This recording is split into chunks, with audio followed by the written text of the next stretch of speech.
This is BBC One, now from Athens. Match of the Day live with Gary Lineker.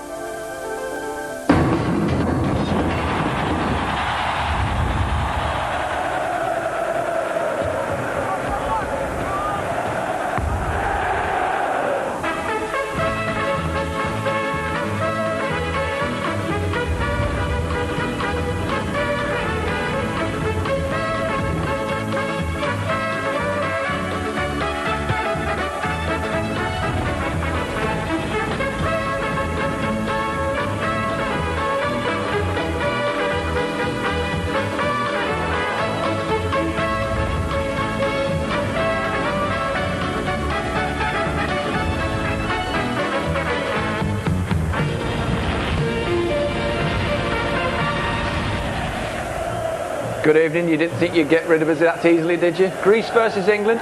Quite fancy a bit of that. Sven's got him going.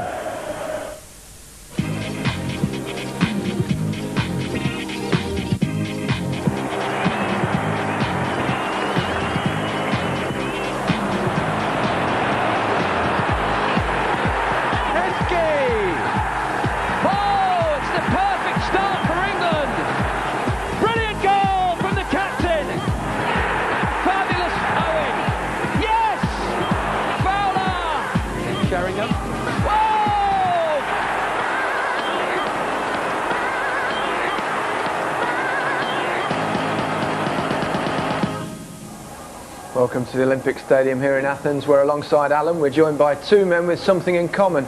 Martin O'Neill and Jamie Redknapp both won a treble this season without kicking a ball. If you're not sure, Martin's the good looking one. Well, look at Brad Pitt over there. Fair comparison.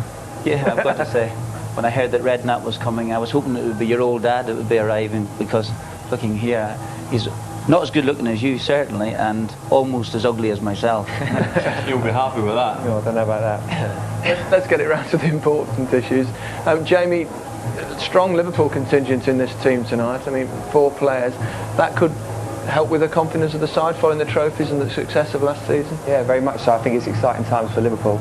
Also, it looks like it's going to be exciting times for England as well. Everything's very positive at the moment. Very positive, Alan. A great mood. Is that justifiable, or are we going over the top as we approach to do occasionally? Well, I think it is. I mean, you've got your great players, you've got your Beckham, your Scholes, you've got your Owen. But at last, they've got 3 or 4 younger players that are coming through. If they keep maturing and progressing the way they are, then they can go right to the very top. They've won 4 games in the trot. The mood in the camp is great. As always, you have a note of caution, because when you've got dreams and expectations and aspirations, that when they're sky high, one bad performance can decimate all them. But certainly the way they're playing, you would have thought that tonight they wouldn't have any problem here. Martin, would you agree with that, Al? I think it's too early to say that he's transformed things, to be perfectly honest. After 4 games, the results have gone very well indeed for him. But he's given them an extra belief in themselves, without a doubt. I think the younger lads are certainly are motivated by him. You feel as if you can get something, the players will feel as if they get a performance from him, or he gets a performance from them, I should say, that he'll stick with them. And there's that sort of little belief that he's got. Obviously, it's helped immensely by the results. I think if you look from when he took over, I mean, the sea change has been enormous. You know, the team are going into this game with tremendous confidence, because the way they've played in those matches, especially the last game against Mexico, where the pass and the movement, the goals are absolutely terrific. Okay, right, more from the guys in a moment, but first the thoughts of the England manager and his captain. Sven, you're the first England manager to have won his first 4 games since Sir Walter Winterbottom in 1947. Can you beat that record? I don't know. I hope so. It's a very important game today, and of course we hope to win it, but not because of that record, because of another reason. We want to play the World Cup. I think people in England and fans in England are getting a little bit more excited now, because they've seen the way we've played in a few games. We've got a few good results. Big game on Wednesday. If we can get the 3 points there, then you know the ball's rolling. I'm very happy. I'm very pleased with how they behave, how they work, how they play, and I hope that we can go on like this. What do you think England's chances now in the group? I think better than they were 2-3 games ago. You know, before the Finland and the Albania game, you know, we only had the 1 point, and things were looking a little bit desperate then. No, at least we have the chance to to be on the same points as Germany. If Germany win all the games without the game against us, and that should be very interesting. Before you couldn't see the chance, now we can see it, and of course we must be good enough to take that chance. The mohawk looks great. Where did you get the idea? Nowhere really. I just, people say, oh yeah, that I watched the film with Robert De Niro in Taxi, and I got it from that. But no, I sort of just, I had it planned to do it for the summer, and I just done it a little bit earlier. I'll tell you what, if Greece lose to England on Wednesday night and make it a record win, 5/5 for Sven-Göran Eriksson, I'm going to have a mohawk. What do you think about that? Will it suit me? I think it will suit you, definitely. I'm going to hold you to that. All right. In fact, I'll do it on the way back on the plane for you. I'm sure the nation waits with bated breath. Let's get to, the league tables now is very different group table because of Germany dropping points. That's correct. It's a good result for England, and I think tonight it's a must-win game for them. And if they can win tonight, good performance to go in the match against the Germans September the 1st with renewed confidence. Again, when Eriksson took over, you thought, second place was a possibility, but first place now, you look at that table, if they can win tonight and win in Munich, then it's conceivable that they can go straight through. Let's have a look at tonight's team to face Greece. It's a strong lineup, especially midfield, Jamie. Yeah, that's very strong. I think if you look at the midfield we've got, there's one thing for sure. You can look at goals. You've got Emile Heskey on the left, who's going to get, he got 20-odd goals for us this year. Paul Scholes' record at England level is as good as anyone's. Stevie Gerrard scored 12 goals this year, I think, 11, 12 goals. And David Beckham, he's banging in goals at the moment. So I think you're guaranteed that from the midfield. And the front two are in form, front two are scoring lots of goals. The one surprise is Heskey playing wide in the left. He can do a job there, but if I'm playing centre-back, I'm delighted he's playing wide in the left. I think you don't want to play against power and pace, and he's got tons of it. He has played there. I played him there a number of years ago, down that left-hand side. He was young, he was athletic then, and he certainly got back a little bit more. But he's playing in a far better side now at this minute. He can do that role. It's not his favourite position. They say he's improved quite a lot this season, Martyn, since he left you. Do I know a little air of cynicism there again? No, not at all. Not at all. Yes. Been well, he's bound to improve as a player. Better coaching. Yeah, because he's playing with better players. No disrespect to Leicester City. He's been playing, but I knew he would score goals for Liverpool because they're going to create more chances. And I still believe that he doesn't actually believe himself that he has got this power and strength and ability to go past people. Now and again, even with Liverpool, he's laying the ball off where I think, go on, just take somebody on again. And I just think he has never got that real belief in himself that he definitely possesses. And he's one of the younger players that are coming through, and when you talk about young players, you talk about Steven Gerrard, and what a chance he's got. He's got absolutely everything. I've talked about him all season. What do you think about him, Jamie? Is he that good? He is that good. I've never seen a player with so much ability at such a young age. You look at him now, he can tackle. He's very, very quick, which I think for a midfield player is quite unusual. He gets about the field, and his ability, his range of passing is as good as anyone's. And also he bangs in goals, as we see here. This is, 30 yards out, top corner. And it's unusual for a midfield to have so many good qualities like he has. An absolutely fantastic player. This fella's not bad either, is he, This Martyn? boy's got better and better than that. Yeah, he is definitely a very good player. Jamie's dad would say, well, he was also a good player at West Ham United as well too. But I think that this year's experience of playing in European football has helped him absolutely immensely. And he looks a complete player at the moment, no doubt about it. Defensively, he's actually doing better than he's ever done before, reading it better. And like all good continental players, can come forward with the ball. This guy's England's biggest plus, Alan, would you say? You would have to say so, because it's been a problem position. Somebody with a natural left foot, he's so quick it's untrue. He gets up and down. And the age he is, he's going to mature, he's going to progress, and you can see him playing for England for years and years. And he can defend as well, which is another plus. He's a great attacker, a great defender. They've had that problem position for years, and now it's eradicated. What's the key for England tonight, Jamie? A good start. I mean, it's a very quiet atmosphere. I mean, the Greeks are quite apathetic about the national side at present. Yeah, it's very strange because you expect it to be a full house and a very hostile atmosphere, which it doesn't seem to be. You can hear the England fans singing there. But no, I think the important thing is we start well. If we can get a goal early, I think it will then perhaps kill them off. That is the key start. I mean, they're going into this game with renewed confidence after the performance against Mexico. If they can get off to a good start, get a hold of the ball, keep it, don't give the Greeks any enthusiasm or the crowd anything to shout about, then they can win this game. It's not an intimidating atmosphere. I was expecting more people to be at the game. And if I start to think about it, if you're going man for man and you think that Theo Zagorakis, that I had at Leicester City, is playing in the side, he's playing centre midfield, he's also captain of the team, so he's got some responsibility. I can't see him being able to cope with the likes of Gerrard and Scholes going past him. Okay. And Jamie made a great point about Dabizas at centre-back, that Owen and Fowler have repeatedly terrorised him at club level. So hopefully for England that'll happen tonight. Okay. Small crowd, big game. Greece versus England. Your commentators here in Athens, Trevor Brooking and John Motson. Yes, evening everybody. Thanks, Gary. The stadium, as you say, by no means full. It actually has a capacity of 75,000, but it's well below that tonight. The England fans are segregated away to our left, but it's a very colourful scene down there. They're making far more noise than their Greek counterparts in a stadium which actually will stage the track and field events when Athens hosts the Olympics in 2004.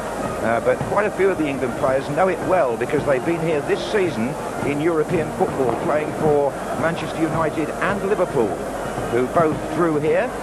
Paul Scholes and Steven Gerrard actually scored here in those games. And as you can see, it's an entirely open arena, some sections of seating not being used tonight. And we await now the national anthems before this important World Cup qualifying tie in Athens. Sven-Göran Eriksson, 4 wins out of 4 at this stage.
Pleasing of starts to the evening with the rival supporters cheering each other's national anthem, but I suppose we've inherited that from Wembley, Trevor Brooking.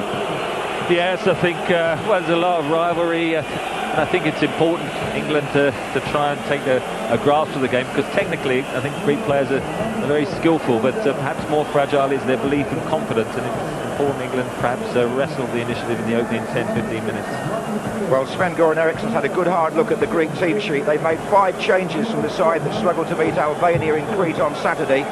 2 enforced by suspension and 1 by injury. And the Greeks have dropped the 2 strikers who started that match and replaced them with a pair that have not played together for 5 years. Machlas of Ajax, number 9, who came on and scored the winner on Saturday, and Vryzas at number 11, who plays in Italy for Perugia. You've already mentioned Nikos Dabizas of Newcastle marshalling the defence. Zagorakis, who Martyn was manager of at Leicester, captains the side from midfield. How are your pronunciations, Trevor? Well, hopefully they won't get too much possession, they won't be tested, but I'm never totally convinced about the goalkeepers on crosses, so Nikopolidas will have to test him early on. The 3 at the back with which they play, and I think when they push up they might not be the quickest, so Michael Owen hopefully will test them out. And certainly as the anchor man in midfield, Zagorakis, he would probably be the person who's got to pick up Paul Scholes, and I would doubt whether he would be able to keep an eye on those darting runs that are so effective. Well, as for England, Eriksson did think quite hard about the left-sided position before he retained Heskey in preference to McManaman. David Seaman fit to return in goal. All the starting 11 have played European football this season. Indeed, the front 6, Trevor, are all Manchester United or Liverpool players. Well, the understanding will be excellent. I think if you look at also the rest of the side, I mean, they've represented the Premiership for the top 4 clubs, so absolutely fantastic. And let's hope we get the movement in that first half that was shown against Mexico. The referee tonight, Rune Pedersen of Norway. He has officiated before at England games, and he starts the match with Greece in blue, playing from right to left in the first half. It only ever scored once against England. That was a penalty in this stadium back in 1989. And they did, in fact, in 6 games, England have won 5. Greece got a draw at Wembley back in the 80s when Bobby Robson's team failed to qualify for the European Championships. Goumas on the far side for Greece to Mavrogenidis, the right back, who's really a wing back, and Zagorakis goes down straight away. That's a free kick against Heskey. On this left side we've got a late replacement, Fyssas, number 3, who was only called in this morning when Venetidis, the regular left back, broke down in the final training session. This is Dabizas. England just wanted to try and get the ball here, and again Greece get a free kick. That's number 10, Karagounis, fouled by Gerrard. And Basinas now for Greece. And this time the referee says no. They do have a reputation for falling over rather easily, some of these Greek players. England still haven't really got hold of the ball, have they? No, the number 10, Karagounis, is probably the more attacking of the 3 central midfield players. Zagorakis holds, Basinas then sort of sits in alongside him. And certainly the number 10, Karagounis, is one player that they're going to have to sort out between Beckham and Gerrard, who picks him up, because he plays in the hole just behind the front 2. Actually, the England supporters are turning this almost into a home match at the start. They're making far more noise than the Greeks. The time here is nearly 10 o'clock in Greece. We're 2 hours ahead of you, so there's been plenty of time for people to get here, I must say. Ball played forward there for Zagorakis again, and Vryzas goes down holding his head in a collision. Gerrard picks it up for England, finds Scholes, over to Ashley Cole on the left, who didn't quite control that. And Vryzas is still down for Greece on the near side of the pitch. He's requiring attention. Referee's seen him now. It's a head injury, so I think they'll have to stop the game. I think it was with Phil Neville, Trevor, there was a collision. Yeah, David Beckham's just having a word with Philip Neville. You see the collision there. And certainly Phil Neville is okay. Vryzas just having a quick swig on the touchline. I'm sure he's going to come back on as well.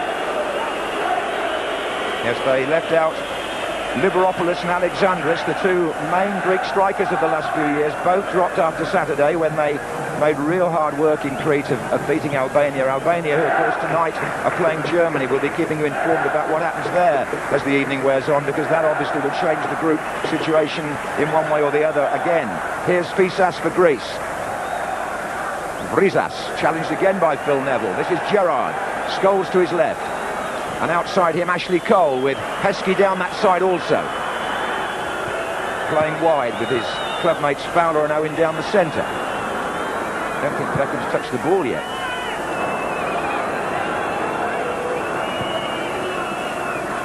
This is Neville. Martin Kia. Ferdinand. Same team that beat Mexico in the friendly at Derby, apart from David Seaman's return in goal. This is Scholes. Now, can Heskey get away here? He certainly can. Beckham's making ground in the centre, so is Owen. And England force the first corner of the match. That was an excellent chance. His first touch let him down. Great ball over the top, alongside the defender, and with his strength and power, look, he takes it in and gives it the option then, really, for the defender to make a comfortable tackle. Beckham's gone across to take the corner. Martin Keown is in the near post position. Gerrard's there too, and Zagorakis clears for Greece. Rio Ferdinand also went up for that corner. Gerrard, whose height will be more than useful in those positions. Here's Scholes. Offside against Robbie Fowler. That one was offside, but I think in the previous attack we saw how the three at the back, if they're caught square, can really be exposed. On this occasion, as the ball's clipped, it was close, wasn't it, for Robbie Fowler, but Michael Owen was already in, and I think it was him who was actually flagged off. But the Heskey one, with his pace and power, I just feel he should have done better. But also Michael Owen, that's, I think, where England, if they turn them around, can really expose him. So early signs there, encouraging perhaps as to the chances England might create here. Fowler heading the ball on, looking for Owen. In fact, I think it'll be a free kick in Fowler's favour.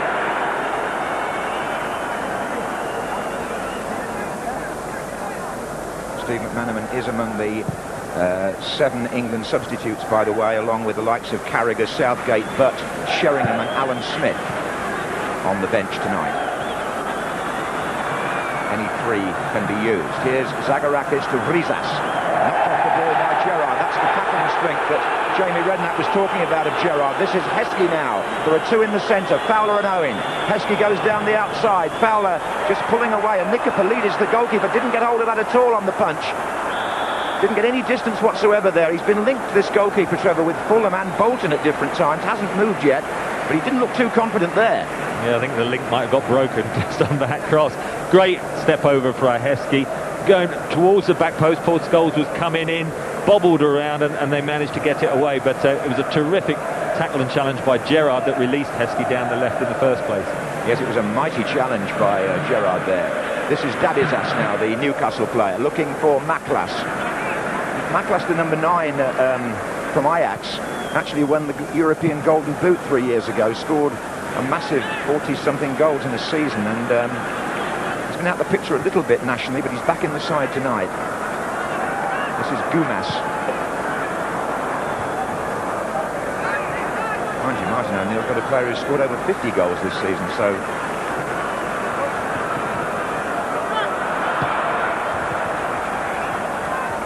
This is Zagorakis. And it was touched back by Machlas to Mavrogenidis, who is the right wing-back.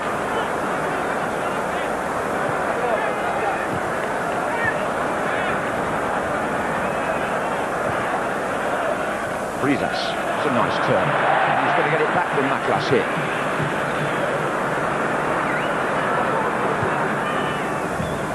Ferdinand, who breasted that down to Scholes. Gerrard made a good, confident start. Steven Gerrard, he really has. This is Neville.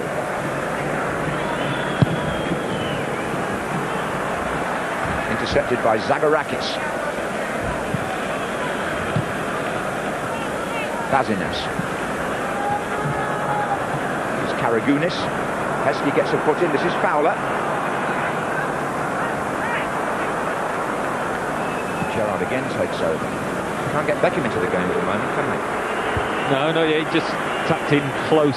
I think he's just conscious he's got his left wing back there, who is Fyssas, and also just alongside is number 10, Karagounis, and he's just sort of darting between the two, perhaps being a little preoccupied defensively. Karagounis, the number 10, has been the most impressive of the Greek players in the last 2 or 3 internationals. He's quite a skillful player on the ball, and he can unlock defences, actually, this fellow. He's quite neat. And plays for Panathinaikos. Here's Vryzas. And here's Karagounis again. Good challenge by Scholes. Then Heskey got a foot in. And Machlas is offside. Both Olympiakos and Panathinaikos are playing in this stadium at the moment while their own grounds are being refurbished. And here we have a... Oh, I tell you what. Was he level there? Well, actually, Cole played him on. You could see Martin Keown, who was marking him, stepped up. He's the second of the back four. But when the ball is played, I think if you look at the cut of along the line, probably Ashley Cole, the far man, played him on. I think England were a bit lucky there. This is Cole. Heskey. Mind you, they're saying already, aren't they? Sven-Göran Eriksson, for all his other qualities, is regarded as a lucky manager. So let's hope that proves to be the case. This is Machlas. Now then, Vryzas. Challenges by Martin Keown. And it was a strong one too from the Arsenal man. It's Scholes on the ball for England. Now Beckham.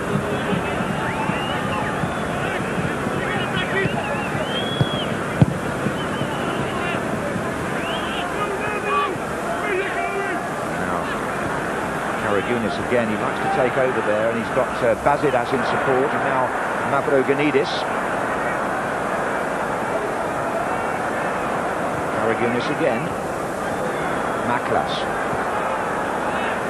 Zagorakis to Fyssas.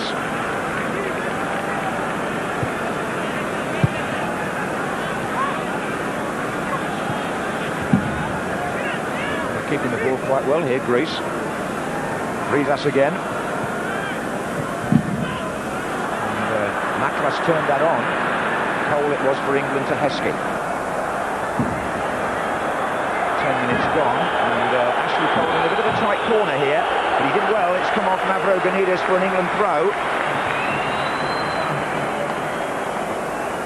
Only 20. Ashley Cole, what strides he's made in the last year to full international status. Here's Fowler. That was good play from the Liverpool man, looking for Owen. Goalkeeper's come a long way. Well, he did well in the end, Nikopolidas, but I think he's conscious of the pace of England, whether it be Owen, Fowler or Heskey. And certainly, as it was clipped over the top, he was worried that certainly Michael Owen would have got away from the defender. Yeah, Dabizas will be worried as well, because Owen got a hat-trick against Newcastle, didn't he, at Anfield, when Dabizas was playing in the centre of their defence. Here's Owen now. Get a free kick there. This is Zagorakis. Scholes, incidentally, is on a yellow card. If he was to be booked tonight, he would miss the Germany game on the 1st of September. The only other England player in that position is McManaman, who's not on the pitch at the moment. They were both booked against Finland.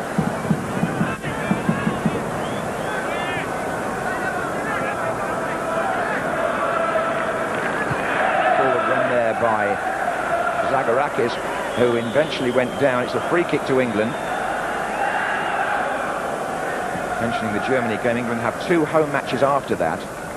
Albania at Newcastle, and then the return with Greece at Old Trafford in October. And after that, who knows? Maybe even a playoff in November. That would happen if England came second in the group. I think if England, it's important to clarify, if England want to top the group, they've got to win this evening and put pressure on Germany. A draw wouldn't be that bad a result if they're looking from a playoff point of view, because Greece certainly, if they won this evening, actually would go 2 points above England. So it's important they don't lose, but I think England themselves will be looking with their current form and that to get the victory. I actually think if we're going to have any chance of winning the group, we'll have to win here and in Germany, actually, and even then we could finish level on points with the Germans. And then, just so everybody knows, goal difference is the first criteria again now. Having had that weird thing between the result between the 2 nations, that's now gone. At least it's gone as the first criteria. So a few goals will come in handy if we can score them. Germany at the moment have the better by 5 goal difference. 4-9. Here's Zagorakis. Vryzas.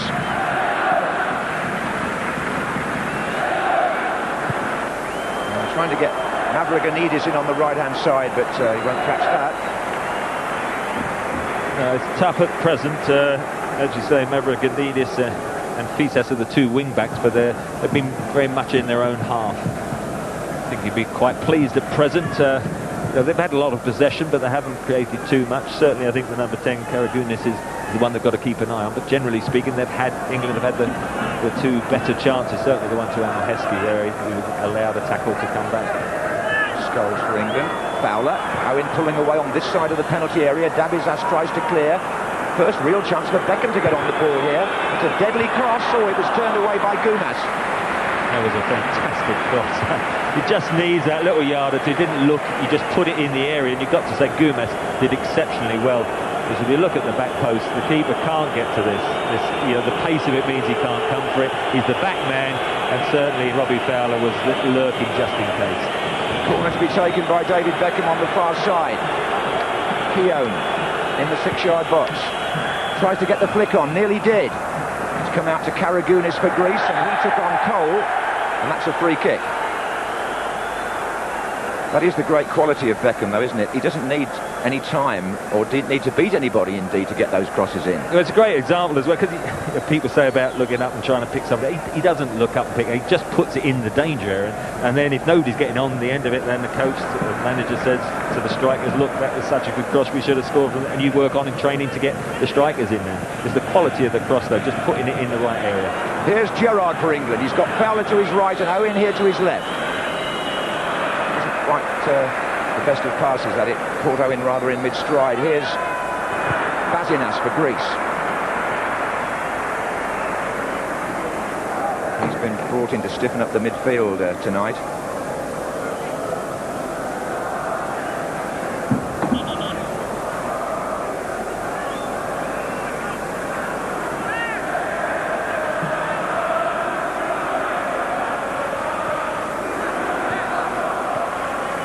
Basinas again. To his left here, Fyssas, the Panathinaikos left back, who's regarded as a fairly tasty tackler.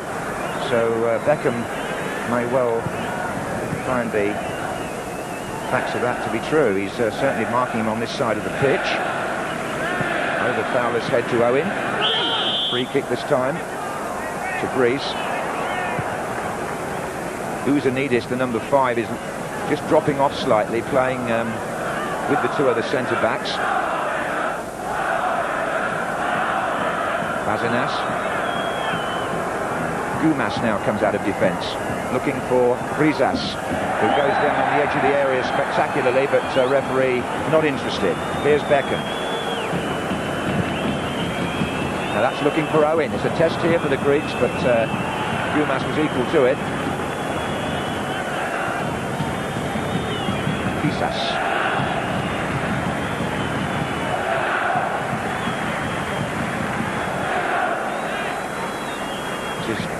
Zagorakis again. Heskey comes across to make a channel, and Basinas has gone straight past Heskey. I'm not too sure that was good defending by England. Well, Emile Heskey committed himself. Actually, certainly he's got Mavrogenidis outside him. He probably went for the shot. Ashley Cole has had to come across to try and make the tackle. They had an extra man overlapping. That was the first really meaningful shot of the night, and it came from number 7, Angelos Basinas. Emile Heskey would be relieved to see it go over the bar, I would imagine.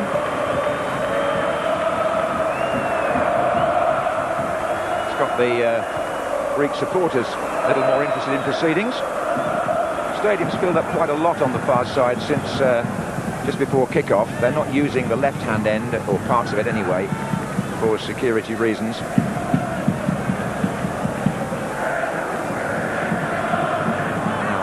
Coming short to try and give Goumas an option. This is Basinas.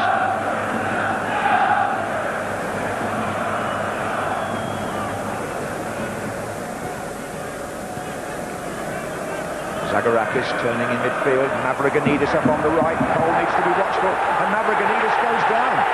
Loud shouts from the Greek supporters. No reaction from any of the players. Great defender that was, because it was an excellent ball.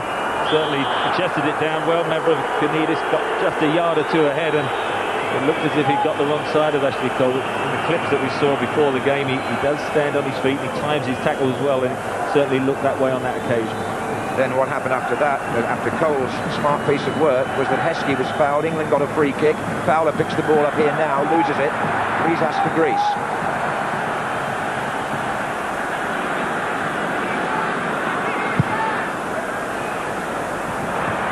seaman in goal for England there tonight, winning his 65th cap, the senior member of the squad at the age of 37. Here's Beckham, who himself is winning his 41st. Cole, his third appearance at this level, into Gerrard.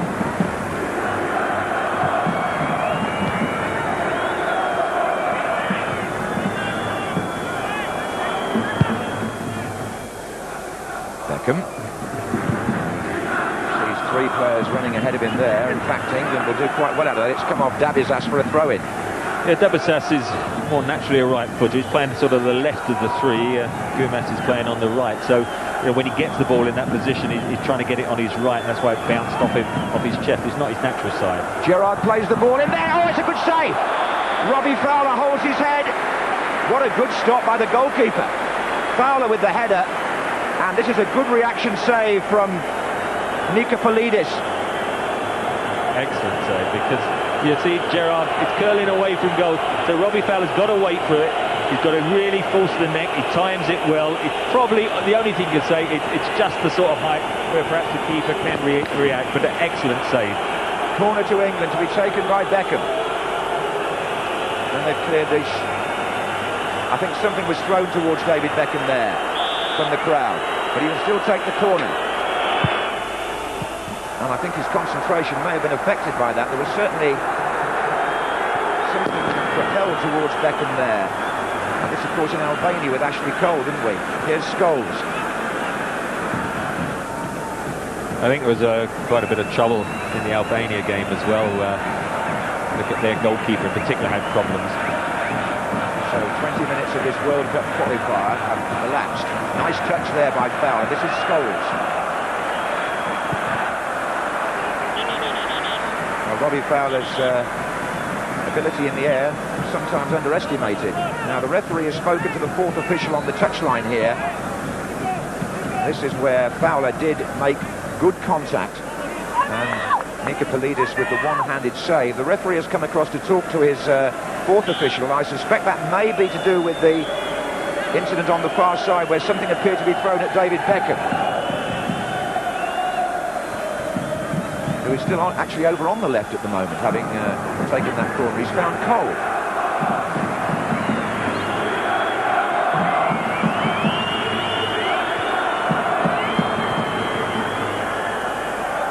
Gerrard to Theo. Neville plays it forward. Michael Owen trying to get in behind them. Fowler makes his way into the centre. Scholes is there too. So is Heskey. Still Owen. Header by Fowler, offside. Wouldn't have counted. There was a cross as well. Michael Owen did well coming in on his left foot, and he clipped it in just when the ball is played. I think he has just crept offside. I mean, didn't make target anyway, but as you see it run along the line, it was a lot tighter than probably it looked in the end when he was heading it. Looking quite lively, Robbie Fowler at present. Finished the season with 17 goals for Liverpool. Owen finishes, in fact, with 9 in the last 6 games, so both been in sort of form you'd associate with top strikers. Heskey, of course, looking to the left-hand side, he scored 22 for Liverpool in the season just ended, so there's potential there, as the captain in the studio was saying earlier, for England to start taking the chances that hopefully they'll create. A good little bit of movement down the right-hand side. The first time they managed to get in there, Michael Owen. I wonder whether that was a good decision, you know, by the assistant referee. I'm not so sure that Fowler was offside on that. I'd like to have seen it from along the line. I mean, when the ball was clipped in, from the time he headed it, he was well offside. But when the ball's played, it was a lot tighter. Yeah, he was a bit unlucky, I reckon. See, when he... Oh, it's tight, isn't it? It's like that earlier one for Greece, isn't it? Well, it's tight, but he's onside. And he missed the target, so I suppose that's the only consolation. If it had gone in, we'd have probably been moaning a lot more. But again, they do hold the line. The keeper's not great at coming off it, and certainly you just feel if they can time the passes well, England will make opportunities, as they've already done so. Zagorakis is now offside for Greece at the other end. Quite a lot's happened to him since he left Leicester. He's had a drugs ban overturned, and he's won over 50 caps for Greece and is the team captain.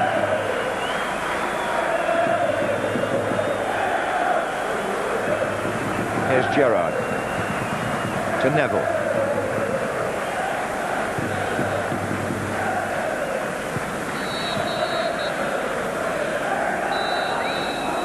Ferdinand.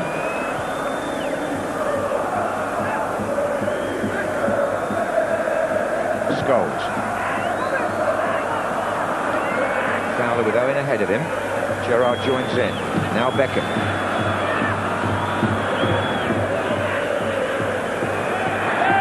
This is Neville.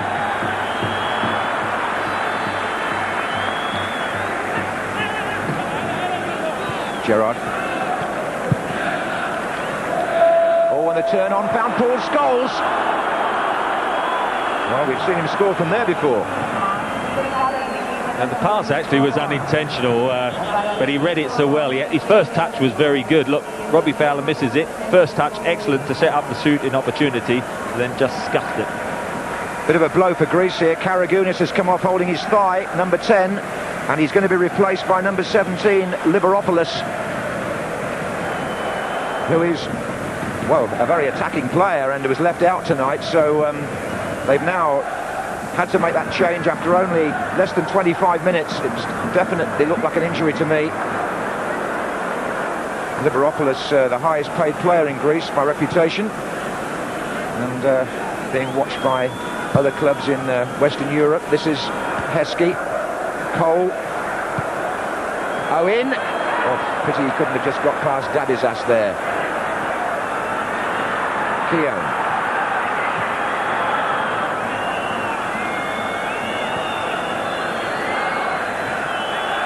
Fowler. Owen. Oh, twice he threatened to accelerate through. It was a bit unlucky. Good pass to find him, and what he does, he tried to knock it just ahead of him because it was just behind the pass, and just knocked it too far. This is Vryzas. And Zagorakis missed out on it. Here he is again, the captain. Mavrogenidis on the far side. Cole's done a good job so far, bottling him up. He's also got the throw.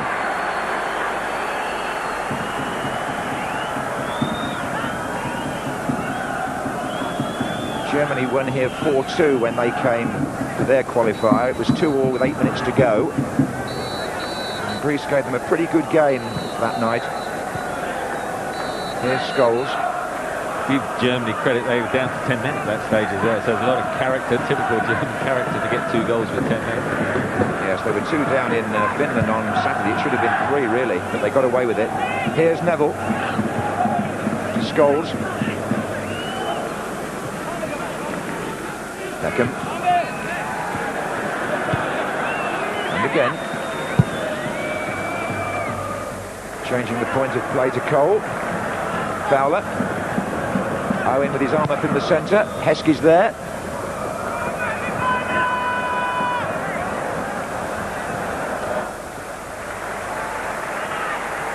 Basinas gets a foot in again.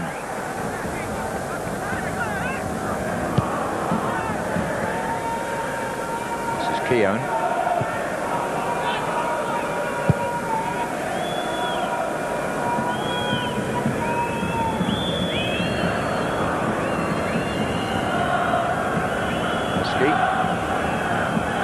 Cagey at the moment.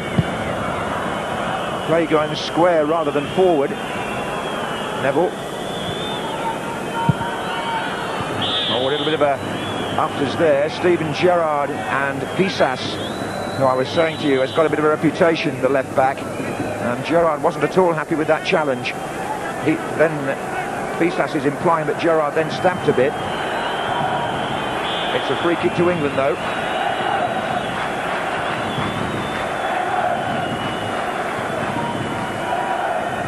Beckham takes. Heskey got that down nicely. Oh, and then just got turned and tripped as he was accelerating into the penalty area. Now then, is this a Beckham position, Trevor? Oh yeah, so I would have thought you've got to put it in towards goal from that corner. I mean, it's a tighter angle. The thing I think already though is Heskey's power and strength when it goes into it. He can chest it down or he can head it. He certainly got the win. the beating of that position. I think Beckham's got to whip it in from there. Well, Martin Keown's got his arm up on the near side. Owen's mixing with the wall. Ferdinand has gone up to join Heskey. And Beckham goes for goal and hits the outside of the netting. Some cheers from somewhere else in the stadium, because from their angle the England fans thought it might have gone in, but certainly didn't. The England fans are the other side at the far end, and of course from there, as you see, it hits the side netting, then it goes behind the goal and they think it's bouncing down in the back of the goal. There was a huge eruption of cheering, so that's a bit cruel, wasn't it? He has scored in 2 of the last 3 internationals, David Beckham. Wasn't so far away.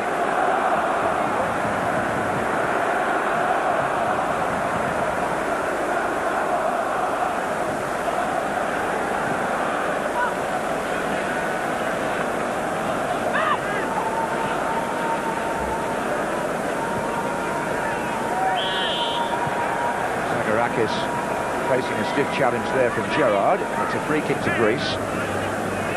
But Zagorakis takes himself. Mavrogenidis nowhere near that. It's an easy one for Cole to Scholes.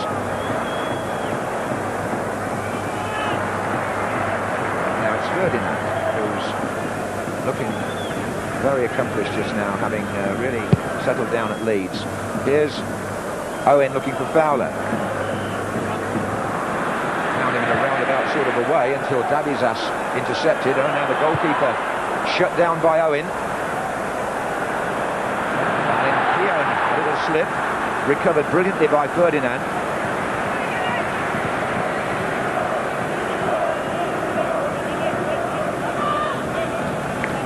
How would you sum up the first half hour? I think it's important to remember that the Greeks have beaten Finland here and Albania 1-0, so, you know, it was never going to be an easy match. Yes, the Germans haven't won them 4-2, but there's plenty of time, only half hour gone. I think England have played pretty well. They've kept the ball. The Greeks have 1 or 2 little spells in midfield, but they've not created that much, and the better chances, certainly the Fowler header, the Heskey early on could have been through. So I'd be pretty pleased at the moment, and you just feel the impetus is going England's way. Here's Cole in the attack. Didn't he do well there? Owen's waiting, so is Fowler. And Cole, having got to the goal line and done the harder part, couldn't quite pull the cross back. As you say, did everything there, all the harder work. He's looking up, he's going for the near post. The keeper did quite well, Nikopolidas. He anticipated the low one, and a couple just started to go near and pulled out the back post, but Ashley Cole anticipated they were still going near. Great run though, he's still playing very well up to now. Funny, isn't it, how for years we used to say after Kenny Sansom that the left-back position was a bit of a problem, mainly because Graham Lasso had some unfortunate injuries. It's now being occupied by a player who, given a fair wind and a bit of fortune, could be there for years. Here's Zagorakis, and Liberopoulos joins the attack as well and goes, well, not quite through. Terrific tackle against Steven Gerrard it was who got back. Certainly had a lot of part to play in this first half, Gerrard. This is Zagorakis now for Greece. England clear their lines, and that driven pass will not find Robbie Fowler. Just labouring a little bit after that challenge, wasn't he, Steven Gerrard? Because there was a little doubt. He had a rest, and you can see it just carrying the right leg there, and although he's adjusting his shin pad, he is not totally happy. No, it's not.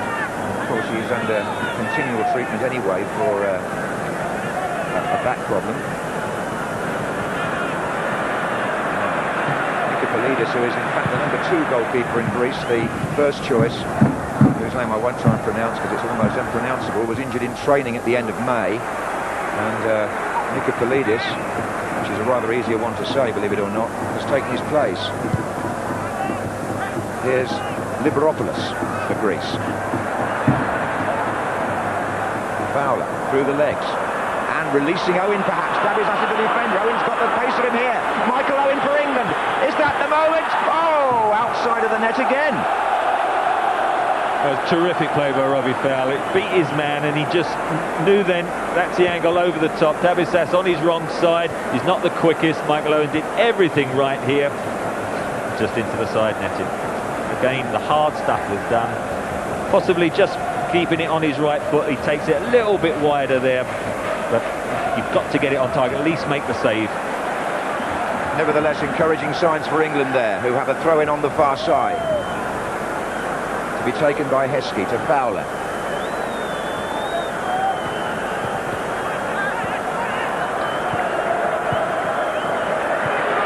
What we did see, of course, was the club understanding, really, John, where you get two players, towards the end of the season, they've been linking up superbly, and Robbie Fowler, once he beat his man, he knew just clip it over the top and let's use Michael's pace.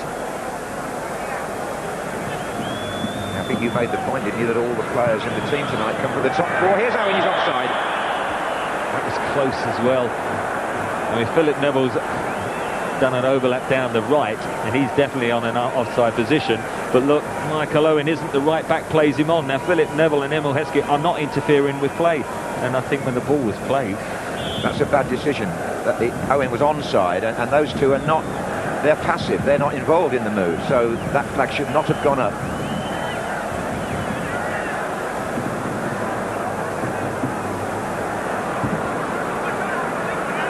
Forward by Goumas for Greece.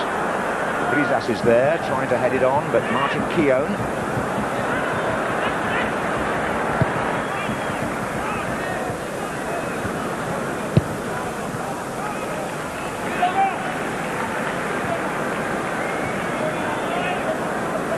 Number 7, Basinas, is really working very, very hard for Greece, doing more or less for them what Gerrard is doing for England at the moment in midfield.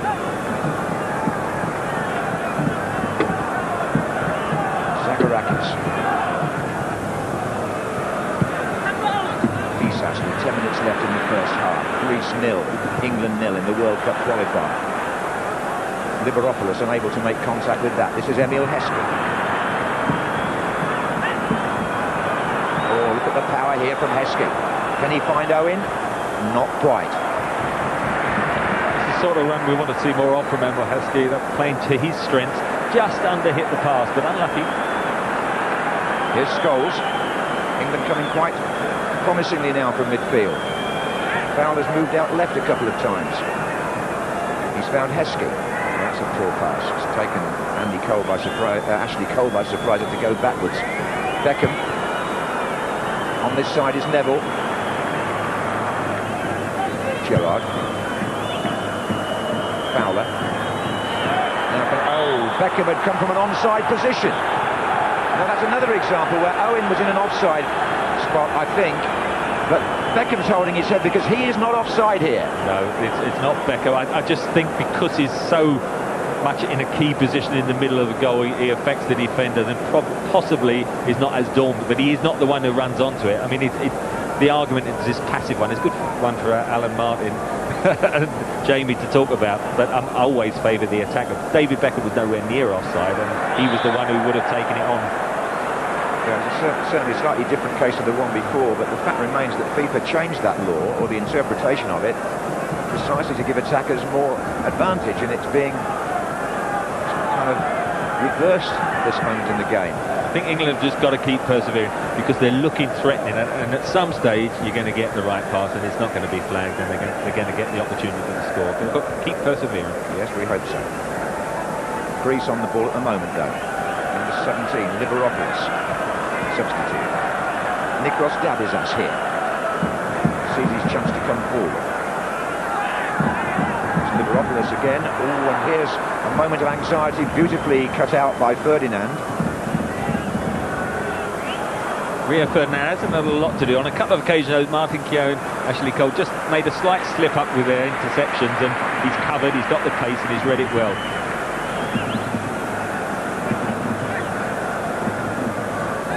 Machlas is trying to get something going up there for Greece, but England are defending pretty competently at present, I would have to say.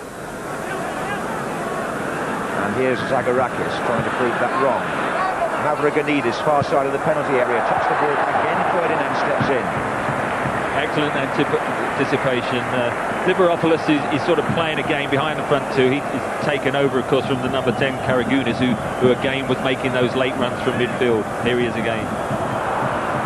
Yes, he tried to mug two England defenders there, didn't work. Owen's on his chase again here against Dabizas.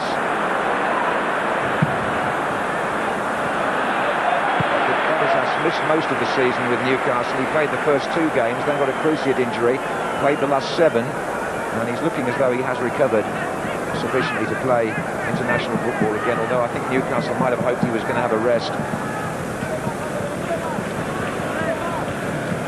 Here's Fyssas.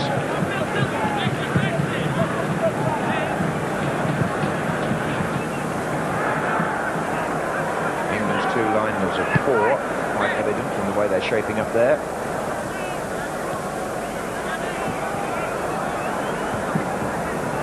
This is Basinas again.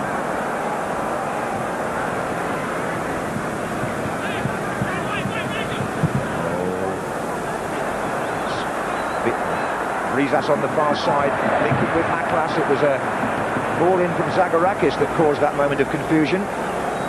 Yeah, it's just the one area, I suppose, if you can get somebody like Vryzas, the striker number 11, on Ashley Cole, who's not the tallest, and so if you can hang a ball up at the back post and try and get people joining on the knockdown. Oh, and Zagorakis has intercepted that, and has he? No, he hasn't been brought down. Great tackle by Gerrard. Fantastic tackle by Gerrard. Got the ball.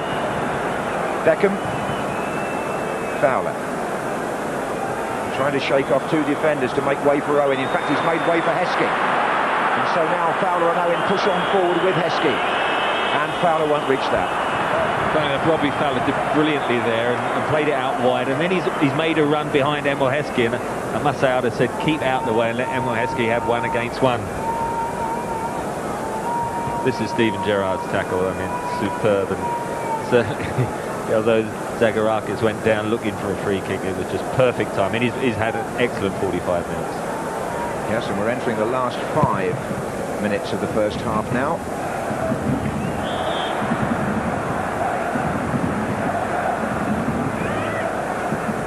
Greece have a free kick.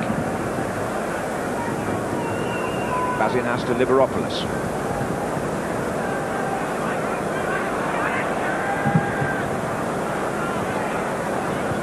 Fyssas. Machlas. They've worked that well. This is Goumas on the far side for Greece.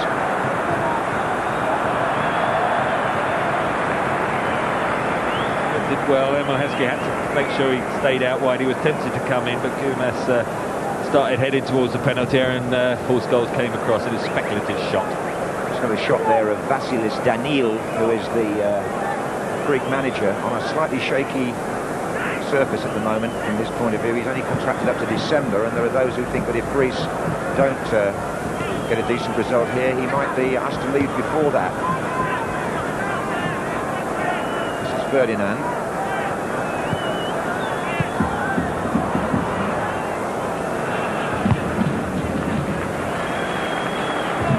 Beckham.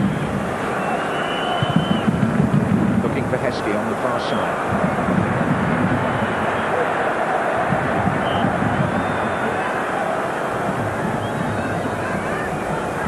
Throw in to make sure they don't get out that corner. Gerrard to Cole. Fowler again moves left, finds Heskey. Owen the only one in the centre at the moment for England. Scholes is going there now. That was Gerrard.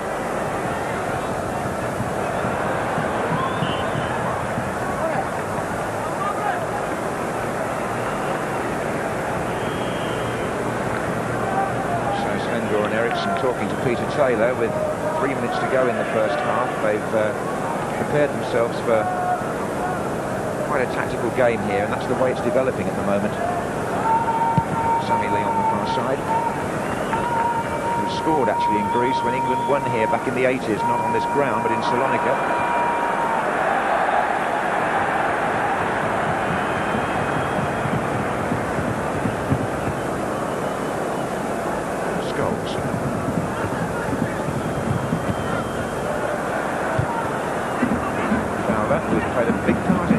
In this first half. Excuse me, referee. Now Neville with Beckham to his right.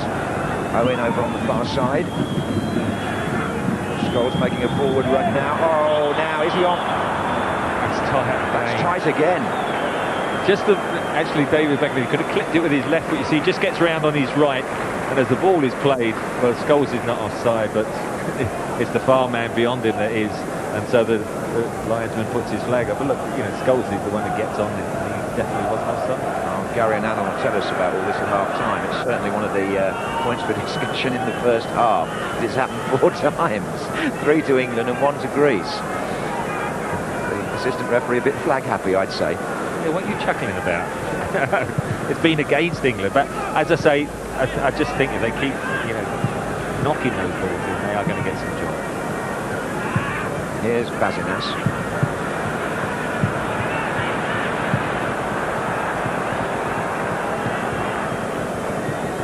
Kia. This is Beckham. Now a goal just before half-time would certainly suit England. This is Owen. To Cole. Heskey. A minute for stoppages, of course.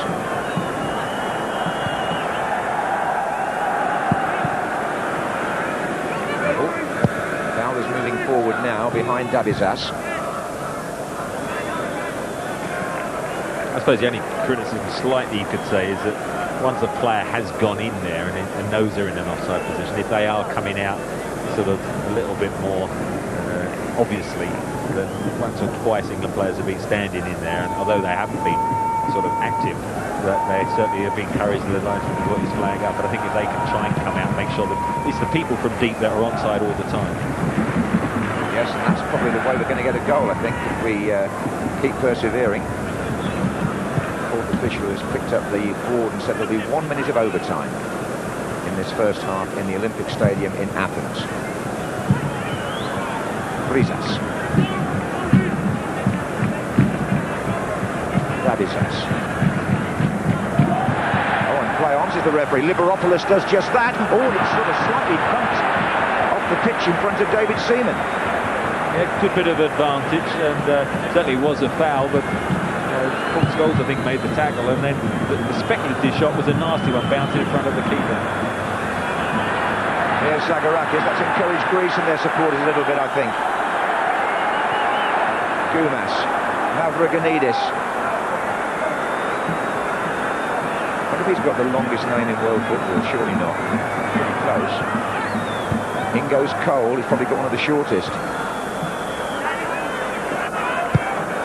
Here's Zagorakis pushing on at the end of the first half. Rio Ferdinand is up with him, and Rune Pedersen, the Norwegian referee, brings that half to a close. England having had, I would have said, the better openings, and 1 or 2 very debatable offside decisions, one particularly that upset David Beckham, but all in all, Trevor, it's pretty even. Yeah, pretty. I think England have had the better of the play. Robbie Fowler, I think, has played well. Looked dangerous, unlucky with the header. That was probably the best chance. Good save. And then I think Gerrard's been excellent in midfield. And I just feel they get the timing of the runs from deep, and the front men do come out. Then I think the chances are that England will score in the second half. So, Gary, half-time. Greece 0, England 0. Yep, England have had the chances, but not put them away as of yet, Alan. Yeah, better side, better chances. Individually, some good performances. I think Ferdinand is growing in stature every time I see him. He's absolutely awesome, with not a lot to do, but fantastic. Gerrard, terrific. I think that they've had a nice variation in the play. At times they've kept it, other times they've played over the top. And basically, you know, you just look at this England side and the way they played in the first half, you don't want to be tempting fate, but I think it's only a matter of time before they score. Do you think they look a genuine threat to score, Jan? The odd chance, but it's... No, I don't think the Greeks have threatened us at all. I think everything that we've done has been positive. We've passed the ball very well. And as Alan said, I think it's just a matter of time now. I agree with both colleagues. I'm not so sure that Greece know how to deal with Fowler coming off. Ouzounidis and Goumas don't know whether to actually go with him or not. I think he's causing him immense problems. When he's turning, he can play some delightful balls through. At the end of it all, Greece are, I think that England will be very, very pleased with themselves at half-time without actually having got that breakthrough, which I have to say at international level, or at all levels, is the most important thing.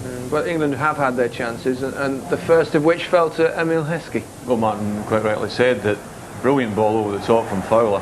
A little bit of movement, great ball in. I think the defender does really, really well here. Emile should get onto a bit quicker, but it's a great recovery tackle. Do you think Sven perhaps spotted a weakness at the back on that side of the Greek defence, Martin, that made him put Heskey ahead of McManaman? Well, I know. I think he brought him in for that little bit of power down that left-hand side. I think Emile himself there, the disappointing aspect of that would have been he wanted to get a shot in. And I think the minute that is running in his direction, that he must get his body across to prevent someone getting the challenge in. He's in the edge of the box. If someone makes a challenge, it could be a penalty. Yeah. I think he would have been disappointed, but it happened early in the game. He waited for it to bounce. He was having a look at it when maybe he should have just got onto it a bit quicker. Jamie, another one of your teammates, Robbie Fowler, had arguably England's best chance with a header. Yeah, I think Robbie today has been probably our best performer. He's had two great passes. It was a great ball by Stevie Gerrard, their reverse ball. Didn't even have to look. And you might say that Robbie should have headed it down, but he got a great connection on it. It's a great ball from Stevie Gerrard there. So he should have headed it down. I mean, that's the only criticism. Great ball in, good movement again. If he heads it down, it's in the back of the net, but you've got to say a great save by the keeper. Then this was a chance that eventually fell to Fowler as well, and Michael Owen's first input into the game, Martin. That was a delightful ball down there. I thought it was important. Owen's just taking it a wee bit wide, but delightfully. I think it's Dabizas doesn't make the challenge on him, but packs in altogether. And that was important, even though that it was debatable whether it was offside or onside. No, it wasn't offside, was it? It doesn't matter. It was Owen's first attempt to get at the defenders. He would have been delighted that Dabizas backed off him completely. So suddenly his confidence after I think it was about 20 minutes in the game, his confidence himself will be up just from that one move. I mean, if I was a defender, Martin, I'd be backing off as well. You certainly. Well, I think you wouldn't have done. I think you would have attempted to go out with Owen to make sure that he didn't get turned with the ball. Unless of course you had the pace of Dabizas. And he was found wanting not long after that, wasn't he, when Robbie hit that ball and Michael span. I mean, Robbie picks the ball up. He didn't quite show it. He just got a little nutmeg on the midfield player there, and without looking up, he's hit a 50-yard ball. It's absolutely fantastic. And you fancy Michael there. At that stage, you think he's going to score, but he just hits the side netting. Dabizas is blowing bubbles. But it's a great ball in again from Fowler. Brings it down, takes it on. He maybe should hit it across the goalkeeper. In fact, he should hit it across the goalkeeper. Sliced it, didn't he? Yeah. But that's what I was saying before. You know, nice variation in the play, that they can get it down and play it into feet or play it over the top. And the thing about this England side is it has got genuine pace about it. And he's got players right through that can score goals, Martin. And there's always a threat from any Beckham free kick, isn't there? Well, I thought this was in.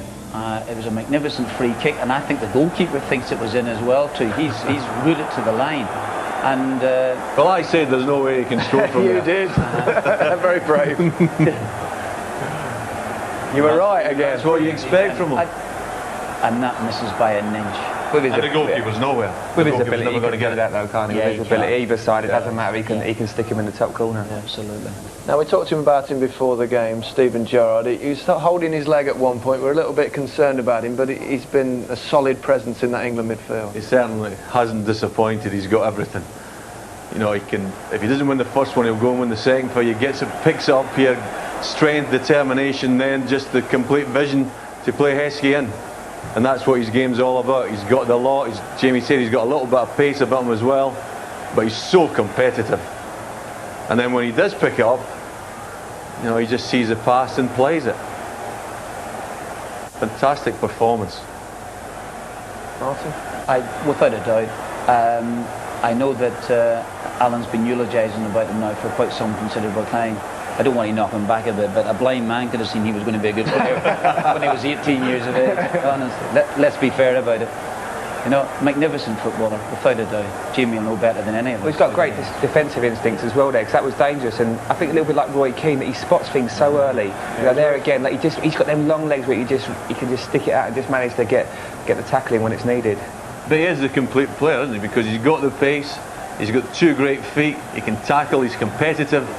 He's decent in the air. Yeah. Just the one concern about him, and that's the injury thing. He seems to have a slight tendency. He always has little niggles, but we were making the point beforehand, before the top of the programme. He has played a lot of games this season, so I think he's getting better. Mm-hmm. There's always doubts about his fitness, but you know, as I say, he has played a lot of games this season, and that is a plus for everybody, Liverpool and England. There's another young man out there that we highlighted before the show, Martin, who's been pretty impressive as well. Ashley Cole. Ashley Cole, it's. I like Cole. I like him a lot. At this minute in his development, I think he's better going forward than he is defensively. I say that, and this is an absolutely fantastic challenge. I was concerned, honestly thought that the Greek player just got the run on him, and that is a highly dangerous challenge to make at that place, but magnificent, and confidence in his own ability to do that. No room for error there whatsoever. He's got tremendous pace to get back, and this is what he's all about going forward. He is so quick. When Heskey plays this, well, he just catches pigeons, this boy. And he's got the ability when he gets there as well. Look at, it's only I think he should play this in quicker. I think he waits and waits. He probably should play it a bit quicker. I'm sure the movement was that good on that occasion. No, there may not be, but he's I don't care, the best winger in the world is left with a dilemma there when he's done so brilliantly. He's beaten him now, he's coming in, he either decides that he should whip it across the box hard, or maybe a further cutback. Having said that, he's done brilliantly to get Martin, you made a point before the game that you felt still on occasions that perhaps Heskey doesn't quite believe in himself, and you saw an example of that today in the first half. I think that. I mean, I love the player, and what he did for Leicester City in my time there is astronomical. But it's just this. I think he does brilliantly here. This is great. He's just flicks back to the little step over, and it's a great ball in. That is absolutely fine. Now he gets isolated. Robbie Fowler does magnificently for him later on. This again is second replay of him. That is fantastic. No problem with that whatsoever at all. That's just after his early chance where he didn't control it properly, and he was just getting a little feel of it. Tell you what, Martin, they've stuffed you there. They've not ran the one we were hoping. I'm not too bothered, but the point is this here, that Robbie Fowler did brilliantly. Left him isolated one-on-one. He sent a ball out to Heskey. That's the opportunity when he should have been coming inside and having a shot. Even if he doesn't get the shot on target, it doesn't matter. And those are the type of things I think. Jimmy will probably tell me differently, but these are the type of things I think that would make him the complete player. He can do more of that. I think, I'm his biggest fan this year. He's been great for us, 22 goals, and he's been a regular. He has been almost not our number one forward all season. And I look at incidents like that, it didn't show it, but when he comes inside, he can hit the ball from 25 yards and stick him in the top corner of ease. He has got so much power and pace, though. You think that sometimes you should just hit it past them and go. Because they're never going to catch him. That's right. And then when he gets there, he's got the strength to hold him off. Exactly. It doesn't have to have a trick on it, because his power will take him past the player. On that particular instance that we're talking about again, edge of the box, even if he goes wide on the player again, that's fine. But he decided to take what I thought the soft option, just lay a little ball in. It would have been an intricately brilliant ball if that had happened, but I thought it was the wrong option. But the boy's still learning, to be fair. Yeah. Hey, listen, he's only 22, 23 Exactly, so he's going to get better, he's going to learn the game. This is not an anti-Heskey campaign. And he's playing a position that is a bit foreign to him. He's a centre forward for the last 3 or 4 years. I just thought I say that was the position, the one that they failed to show, the one that Fowler played him into. I thought that was a centre forward position, but a couple of times wide on the left, haven't a problem with what he's done. You're talking to two Liverpool men here. It is an anti-Heskey campaign that waging here. It's a wonder you haven't thrown in your European Cup finals and all that. That comes later. That comes later. I tell you what, I think you'll get plenty of that, Jimmy. Don't worry about it. We've got something else we need to check out on. England's next opponents, Germany, are also in action tonight in Albania. Let's see how they got on with Steve Wilson. Janka and Neuville are forward. Thomas Linker is there as well inside the penalty area. Ballack on the edge of the box. Zieg is just outside it. It's Janka, and it's a goal! Swept into the back of the net by Marco Reimer from Janka's header on. Carsten Janka with the touch, and Reimer up for the corner gives the Germans a lead which they barely deserve. Janka's header, and a pretty simple task for Reimer, and some relief for the German bench.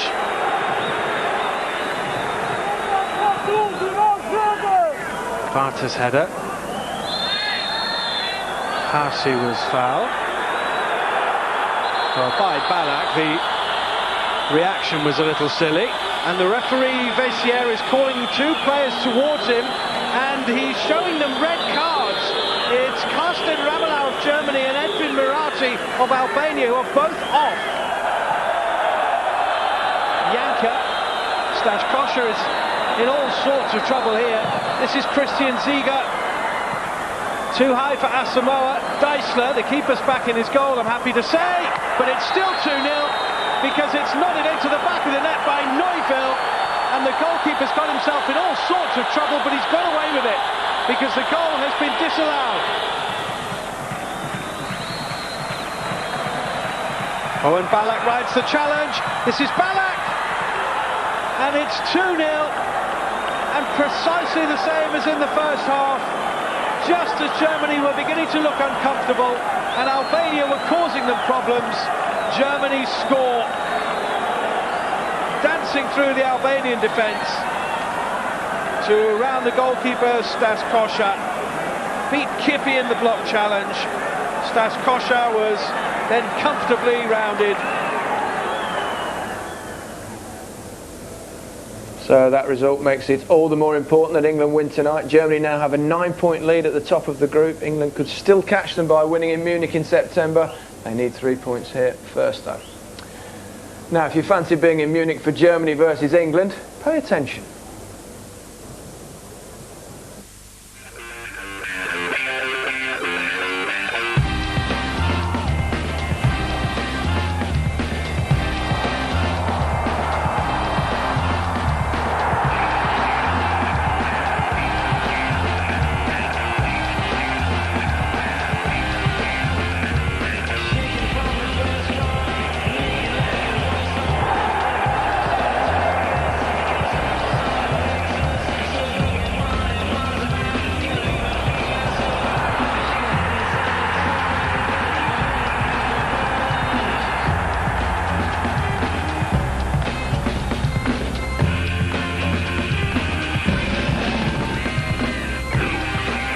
And even if you don't win, you can still watch the game with us. A date for your diary, keep it free, Saturday the 1st of September. And this Saturday, another big sporting event. The Vodafone Derby returns to the BBC. Back here in Athens, remind you that the score is still Greece 0, England 0. It's been a game largely dominated though by England now. Yeah, I think that England have had the better chances. The performance hasn't been outstanding, but it's been really good. I think the second half, as long as they remain solid, keep passing and moving the way they have done and creating the chances, I'm sure they'll take them. As a manager, Martin, what would you be saying to the England team now? Will Ericsson want more of the same, or ask for patience, maybe? I just want to know what the difference between outstanding and really good is, you know. And outstanding is better than really good. Is it? Yeah. Okay. Yeah. Right. I just wonder. Outstanding means you're 3-0 in front. Really good means you play well but you haven't scored. Got you. All right. Okay. Well, glad he's pointed that out to me. You remember the question? I do. Yes. What Ericsson will be saying, I think he'll be pleased. He will be. But having said that, that German result will have filtered through to the dressing room now. They know that they've got to win the game. Tough call for England in the second half, nearly as difficult as being between these two bickering. Well, I'm in the middle, separating them. But no, I think it will be tough. I think that it's so important that we do get this goal and just still to get the 3 points, really.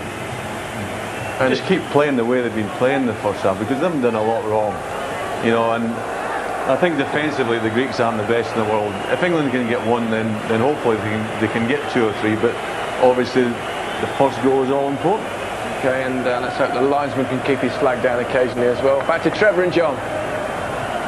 Yes, I certainly endorse that remark, Gary. That remains one of the mysteries of the first half, why we had so many offsides. But Trevor, Germany winning in Albania, you're great at this mathematics. What does that really mean now from England's point of view? Got to score in the second half to actually have a chance of getting in the top spot. Certainly from a draw would mean then England are looking pretty good for the sort of playoff place, but wouldn't be able to catch Germany. So it's absolutely imperative England want to actually challenge Germany for the top spot. They've got to score in the second half. Sven-Göran Eriksson will be well aware that if you finish second in the group, you join 8 other European runners-up. There's then a draw, and 8 of them will play each other, and the 9th team will play an Asian side who have come 3rd in their section. It's a bit complicated, but it really means that if England finish second, they're going to have to do what they did against Scotland before Euro 2000 and play a home and away leg and hope to win it overall. Here's Cole. No substitutes made during the half-time interval by the look of it. Heskey.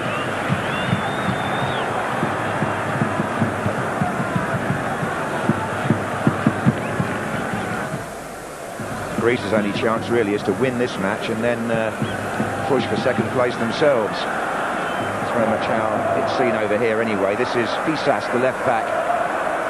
Greece now playing from the left in the second half. Zagorakis.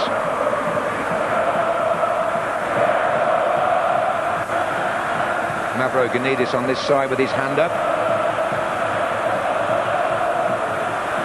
And goes past Cole, and Cole brings him down. Referee comes running across.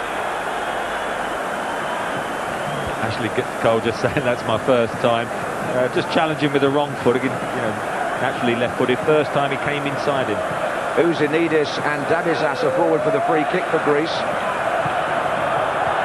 And it was David Beckham who intercepted with the defensive header.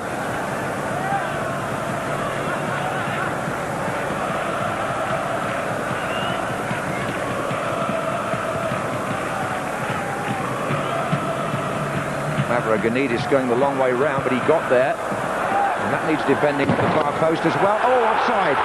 That would not have counted. There was a flag up yet again against the Greek player who made the last contact. It was a good knockback. It was Vryzas who was in the offside position, the number 11. See, it goes deep. Vryzas then, as it goes back on the 6-yard box, probably just as he headed it, he just crept offside, got the wrong side of Rio Ferdinand, but the flag went up early. Little warning for England there as the cross came in. That's the colourful scene in the England section. 3,500 had tickets officially, and then others came under their own steam and bought tickets here, and there were some on sale in Athens, and these are Greek supporters, of course.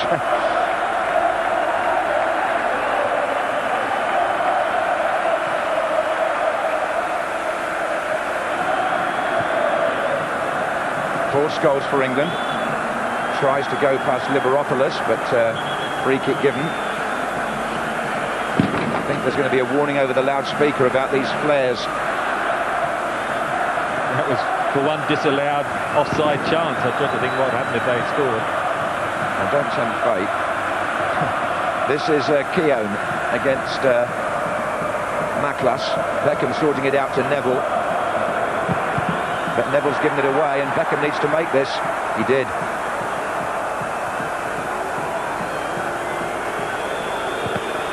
Well, there's a lot of smoke on the far side now.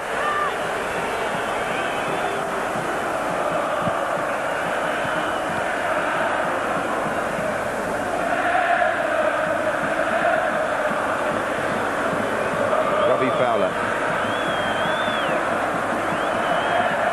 He was rather muscled out of that at first, and indeed Beckham did well to win the ball back, and he goes down. Fouled by Zagorakis. England take the free kick quickly. Scholes to Cole. Heskey waiting for a pass. Here he is. Owen and Fowler up there with him. Emile Heskey's shot strikes Goumas. Now it's Beckham. And Gerrard. Can either one of them get this ball in? Gerrard goes again. It was very tight to the line there, and England still have a chance of getting the ball back into the danger area. Not now so much. Basinas. Getting a little bit more stretch now early in the second half. Liberopoulos for Greece. Machlas to his right. Mavrogenidis comes inside. Ferdinand again, making it look easy.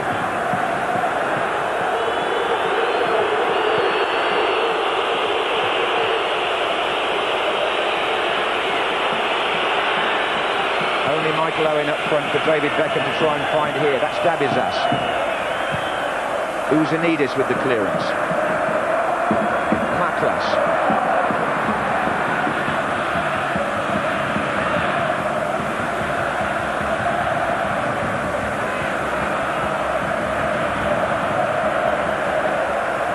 Zagorakis once again dictating things from the middle of the field for Greece, and he's done really well there. That's a tremendous run by the captain. Good covering again from Rio Ferdinand, because it was good raking run, got into the penalty area. Rio Ferdinand couldn't afford to dive in and miss time, and he stood his ground well. Greece are having quite a good spell here. They'll be hoping to sustain it. Mavrogenidis seeing plenty of the ball on this right-hand side. This is Vryzas. Heskey didn't get that away properly.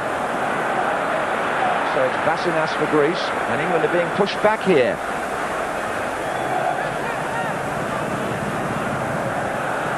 Offside. Always rely on this assistant referee, can't we, to lift his flag? Just sort of giving themselves an extra man in midfield by encouraging sort of one of the three to come out. Ouzounidis is the spare man, the number 5. On 2 or 3 occasions he sort of actually carried the ball, and as the home side they should encourage that.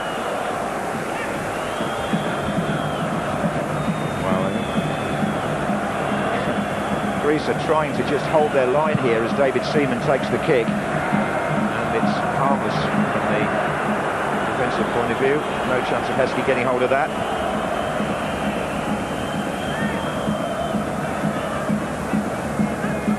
England's next international will actually be a friendly against Holland at Tottenham in August. It's a warm-up game, if you like, for Sven-Göran to prepare the team for Munich.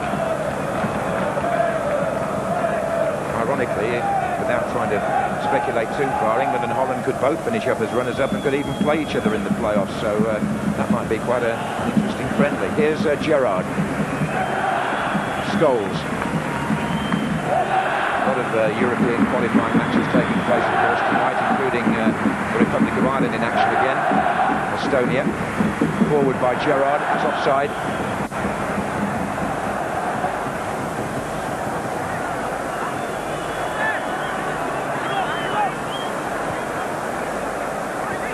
Liberopoulos.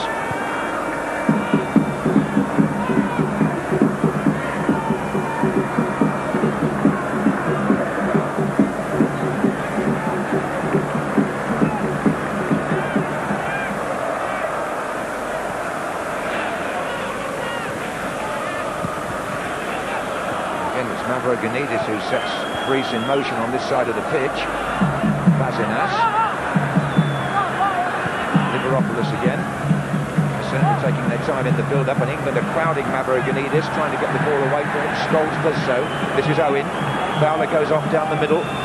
But England need to get hold of the game again now. It's been mostly Greek possession early in the second half. This is Heskey, though. 2 Liverpool colleagues to his right, and Emile Heskey taking on Goumas. Gets down the line, and Owen was there. Scrambled away from his feet. That's exactly what he should be doing. 1 against 1, powered past it, and actually, if he'd have just been touched, that would have been a penalty, because that was a reckless challenge. He stood on his ground, tried to pull it back to Michael Owen. This is Scholes. Zagorakis is having a powerful game in midfield for Greece. He's got them moving again now. This is Fyssas on the far side. Machlas waiting in the centre. Fyssas comes through again. Dramatic fall, and he's got the free kick in a central position against Martin Keown. I'm not sure about that challenge. He went down, didn't he, poleaxed. But just the arm comes up, and look, but it's an important position. Look, just near the arc, you can go either side of the wall. There's a lot of argument going on down there. Players falling out in front of the referee. Martin Keown is furious with the decision.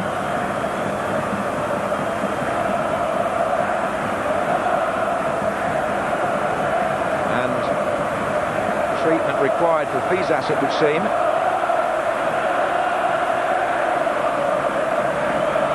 It can only be the arm coming up, but I can't see any contact with the boot at all.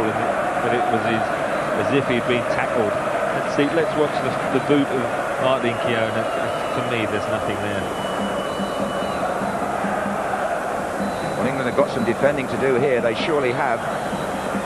It's a free kick to Greece on the edge of the penalty area. Basinas is standing there in a fairly threatening position, the number 7. As the referee pulls the ball back, Liberopoulos is to his right.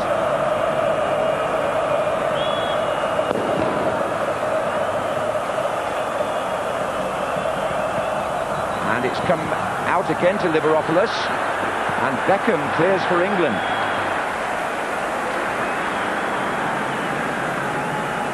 The referee, I think, has given a free kick. David Beckham was fouled as he cleared that ball. Good defending, all held firm, because it was a good position. Didn't get it high enough, and got the first block, and then on the second challenge, as you say, foul given away. A bit of relief, I think, from the English fans there. Well, it's been a very hot day in Athens, as you can probably gather from the fact that one or two of them are still shirtless. The man in the number 7 shirt is on the ball. It's David Beckham. Scholes goes near post. Heskey comes in this side. Easy for the goalkeeper. Basinas with the crossfield ball. That's dangerous. Fyssas coming up on that side. Theo this time gets the free kick himself. That was good defending. Good ball from Basinas, who's had a decent game for the Greek team, but certainly as he got the challenge in running again, he was clipped from behind. There's a real competitive streak about the Greek side. This is no easy match for England now. Beckham has come into a central position to try to change things a bit, just at the moment anyway. Here's Cole. Heskey. And Cole goes again. Unlucky, good movement. Gerrard just overhit it. He put his hands on his head there because he knew as soon as he clipped it, it was just a bit heavy, but he was in, Ashley Cole. Yes, he was. And as I said, England really do need a spell of possession now. They've conceded ground a little bit to Greece in the opening 10 minutes of this second half.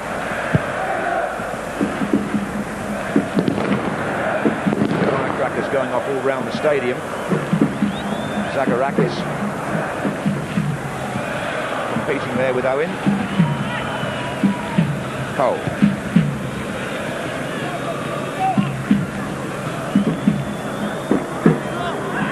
Beckham once more trying to start things off for England. Here's Fowler.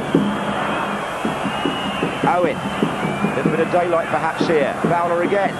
Beckham. Gerrard up. And Liberopoulos turning here for Greece. Free kick. Oh, it's going to be a booking. Vryzas, number 11, yellow card. For a foul on Cole.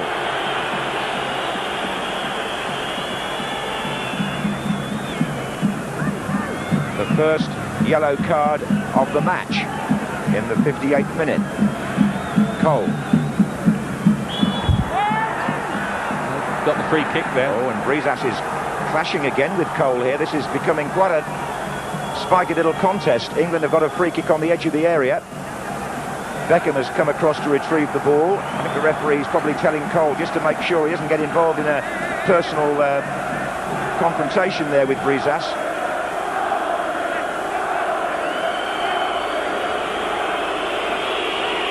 Keown has come up as well. Beckham curls it in. Oh, and just a touch from Emile Heskey, perhaps. Well, it was the perfect ball. You either need one of your own players or even a defender, as we saw for Liverpool against Alaves. Just needs the faintest of touches. Didn't quite watch the ball, did he? He got up, did everything right, just failed to get the touch. Again, the delivery from the captain. In fact, Ouzounidis didn't get a touch either, did he? As it floated out.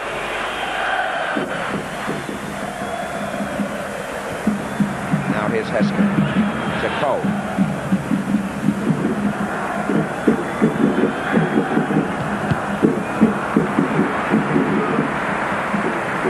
A little bit better the last minute or two.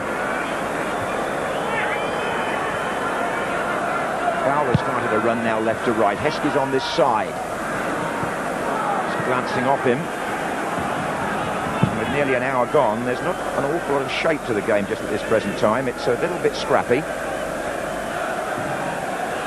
I suppose from an attacking point of view, England, if you're looking at the bench, McManaman, Alan Smith, Teddy Sheringham are the trio that would be introduced. I wouldn't think so yet away. This is Gerrard on the ball now. To Scholes. Beckham. Mavrogenidis intercepted. He's gone through two very heavy tackles there, but the ball almost ricocheted to Steven Gerrard. Instead it's gone to Liberopoulos. And there's danger here because Machlas is down the middle and Vryzas is further over.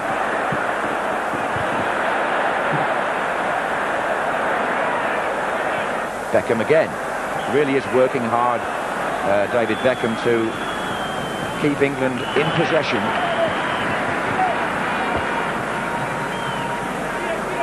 By the way, if you want to discuss this match with Ray Stubbs afterwards, there's going to be an opportunity on the BBC Sports website.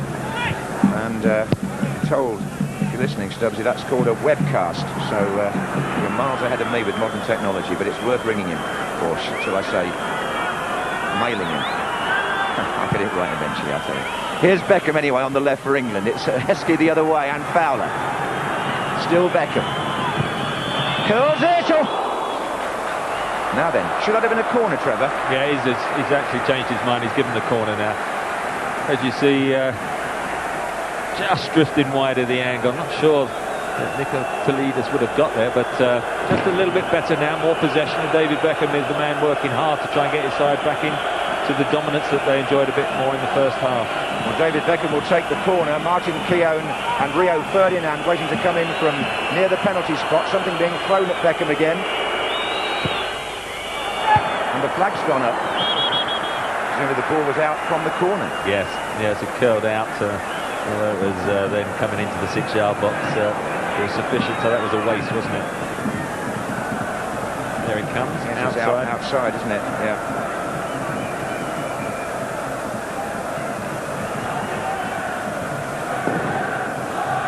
Love their football over here in Greece. Good passion for the local clubs. Olympiakos, Panathinaikos, AEK Athens. Olympiakos actually have just won the league for the 5th year running. A Manchester United situation over here, really. Here's Cole inside to Owen. Fowler's made a run as well, and Cole stays forward. Heskey. Gerrard will move it on to Scholes. He'll let it run on to Beckham. It's Scholes again. Robbie Fowler with a bit of room on the far side there. That was an excellent move. They passed and they dummied, Paul Scholes in particular. They knocked it into Robbie Fowler, one-on-one. Tried to come inside on his favoured left foot. This is a little dummy. Gets a return from Beckham, sets himself up, and he's just trying to curl it in the back post there. Got underneath it though. That was Gerrard looking for Robbie Fowler. That's nicely done by England. Michael Owen just pushing on ahead here, hoping to get the pass. Instead, it's gone to Emile Heskey. Oh, and there's a goal for Paul Scholes. England have scored after 63 minutes, and Paul Scholes, what an international record he's building up. The breakthrough that Sven-Göran was looking for, and when Heskey first got the ball I thought he was going to score himself, but he tucks it across and Scholes jabs in his 13th international goal on his 35th appearance. Trevor? Yeah, so I think he thinks about the shot, and then it's a deliberate side put. I think, well, it's a scuffler. That might have been doing him too much credit. But Paul Scholes again sniffing in the penalty area. Look, he makes that deep run from alongside Philip Neville, who we've got to give a lot of credit for the goal. But you see, Paul Scholes waiting there. He's onside, that little toe ender, and the deliberate side put. But well done, Philip Neville. Greece are going to make an immediate substitution. Machlas is coming off, and Alexandris, the striker, or the other striker who was left out tonight, has come on. That was one of the best things I've seen Phil Neville do for England. Yeah, I think he's over on his best side, right? I've seen him have some good games there for Manchester United, but he did well. He won the initial challenge, carried it inside and held it up and released a perfectly weighted ball. He could have gone for glory, hit a left-footed shot from 25 yards, hoping to get a goal, but he released Emile Heskey, set up the opportunity, and Paul Scholes, well, that man again is in the penalty area and tucked it away. Fox in there, isn't he? Always hunting out the chance, and I think sometimes you've got to say that one goal can change an international match quite suddenly, and Sven-Göran Eriksson is now looking at the possibility of 3 points and his 5th consecutive win, and this now is Gerrard.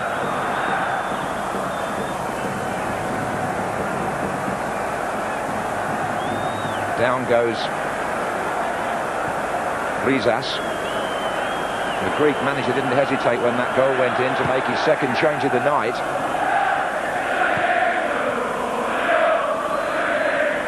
And the England supporters in good heart now.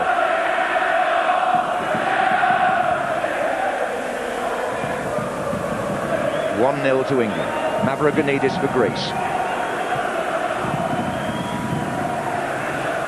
Good moment to score in another sense, because Greece, if anything, had the better of the opening exchanges in the second half, and then England suddenly, Beckham I think particularly, was getting hold of the ball, and that surge by Phil Neville, his club colleague, set up the chance. Here's Neville again. Yeah, they had that great move, didn't they, which Robbie Fowler just tried to curl at the back post. So they're just beginning to get the momentum going. But I do believe that David Beckham had played a key part in working to get them that possession. That certainly the opening 10 minutes just lost a little bit in the second half. So Greece having to come from behind now. Mavrogenidis.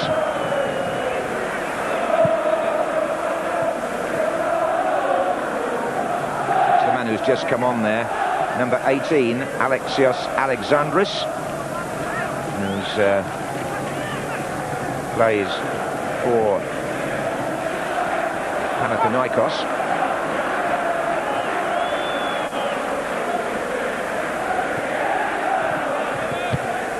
Bit of a tussle there between Robbie Fowler did ever so well to win that. Now Owen has set off ahead of him here, and he's been picked out. Dabizas trying to get to Owen. Beckham is just behind him. And Neville.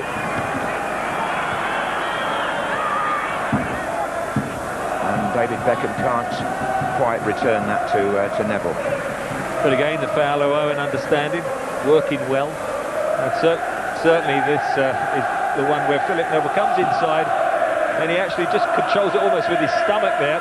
Takes it into space. Now he could have had a shot there thinking I'll go for glory. Paul Scholes makes the run, he waits the pass perfectly, knocks it back inside Heskey, and the little toe ender.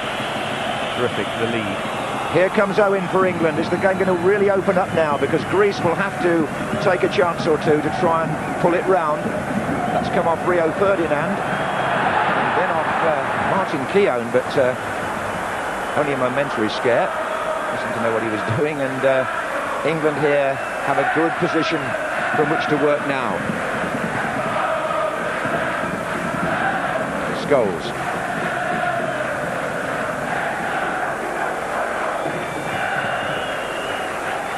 Steve McManaman doing the exercises. Quite illuminating to see how Sven-Göran Eriksson plays the substitute card. It's said to be one of his tactical strengths. This is a foul on Emile Heskey, who was chosen ahead of McManaman tonight and who has made the goal by which England lead. Owen to Ashley Cole. David Beckham. And again it's Cole. No, it won't be, it's out. Actually, it's a great pass from David Beckham. Ashley Cole hadn't gone though, and actually just reacted when the little reverse pass was there. But well, Sven-Göran must be absolutely delighted. The 1-0 scoreline means that almost for certain they're in a playoff position for me if it stays like this. And now, of course, they're in an opportunity to challenge Germany. But more than anything, probably you've got to say, if you're a Greek fan, they've probably got 21 minutes to try and get themselves back into having any chance at all of qualifying. That just about sums it up. Of course, it was Scholes who won that playoff against Scotland, wasn't it? This is going to be a card, and I think it's Cole for that challenge. Yeah, he'd had a challenge, remember, when Mavrogenidis came inside, he challenged with his wrong foot, got away with that one, but on this occasion, the second one decided on the yellow card. Goumas, the number 6, has gone forward for the free kick, so has Ouzounidis. Well, it's hit Michael Owen. Now, whether he was 10 yards or not, we'll see. Referee's coming across.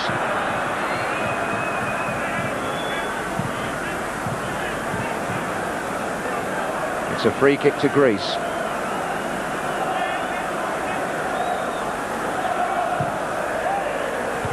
And a good header out, and the ball back again with... actually, they're going to bring another substitute on Greece. Giannakopoulos is waiting on the touchline. This will be their third and final change, the Greeks. But in the meantime, Vryzas trying to get in down the right-hand side here. And Rio Ferdinand deals with that and gets a free kick himself. Well, as Alan said, he hasn't had to do too much, but at key moments he's been very, very good. His anticipation, his reading of it, he is quick, and certainly has an influence, I think, in the England team now is beginning to grow more and more. Giannakopoulos, who's going to come on, plays for Olympiakos, a midfield player who's said to be on his way to Italy, and Mavrogenidis is coming off to make way for him. This is the third change by the Greek manager.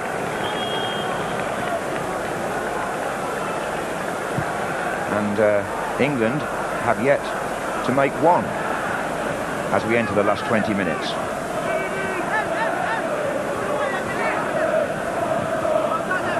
Mavrogenidis, I thought, had done pretty well.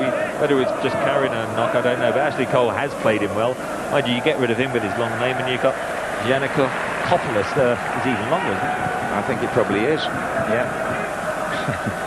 Well, we'll soldier on. Anyway, it was Liberopoulos.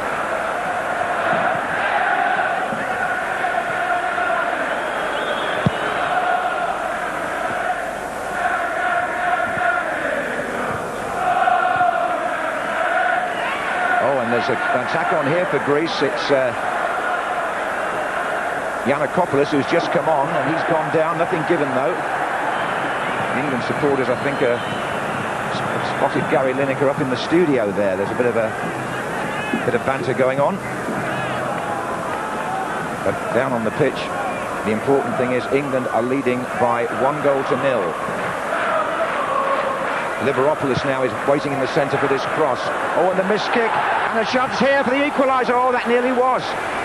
Giannakopoulos coming in and called it ever so well. A fantastic challenge. It was Rio Ferdinand. He's one error. Look, he comes across. He has a bit of a wild swing, misses it, hits the shoulder of Ashley Cole, and it looks as if it's going to be a clear scoring opportunity, but a great tackle by him.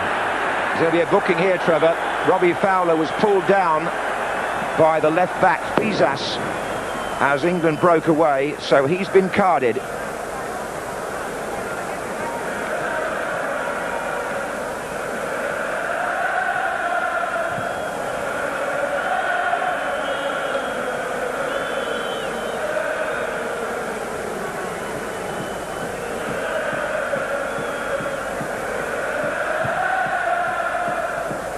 Here's Heskey on this side.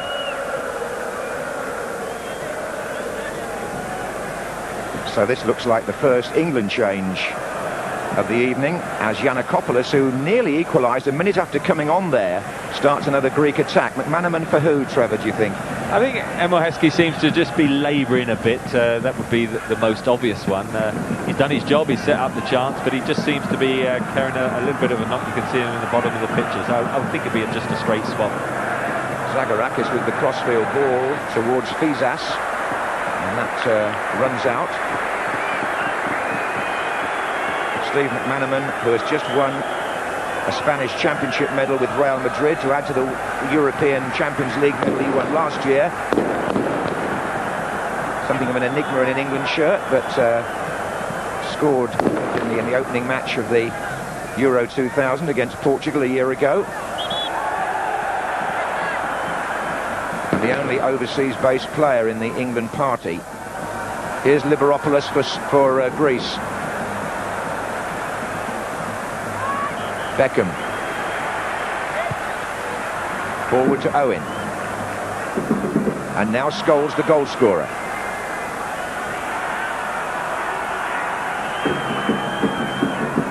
This is Beckham with Fowler now pushed right upfield, and Owen just dropping in behind him in this attack. Neville also supporting, and here is Robbie Fowler. And it's Scholes again. Oh, and the goalkeeper had to stretch a bit. I think it was a tackle from his own man there, and he just had to react.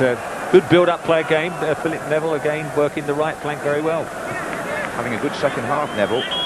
And Emile Heskey is coming towards the touchline here, as though he knows it's him, who will be replaced by Steve McManaman. Well, it was a question as to whether Steve McManaman was going to start this game, and Emile Heskey was the one who got the nod. I think he's justified that. One or two decent runs. It might not be his best position, but he does cause panic in defenders, and he helps set up the goal. And a worthy pat on the back had certainly just pointed to his thigh there, I think. Yes, Gary Lewin, the physio there, was just checking out. I think there may be a slight thigh strain, one of the reasons why Heskey's been withdrawn. England now have the ball with Beckham on the far side. They also have Fowler in an offside position. Now this is a very important 15 minutes in England's World Cup campaign. If they can hold this lead, take the 3 points from Athens, then they can go to Munich in good heart. This is McManaman. And a good early movement from him. Actually, there wasn't too many options for him on for him there. No, he actually did very well. Then going on his left foot, he looked up and I'm sure he said help, because there wasn't anyone, and he got caught in two minds. He might have well have just blasted it, but it would have been with his best favoured left foot, and got caught in two minds and did nothing. Well, England's goal has certainly quietened the Greek crowd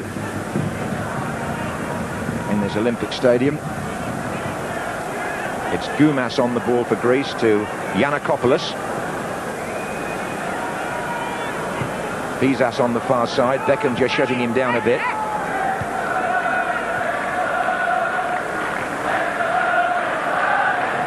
Big shouts for England here. Zagorakis to Alexandris. Basinas.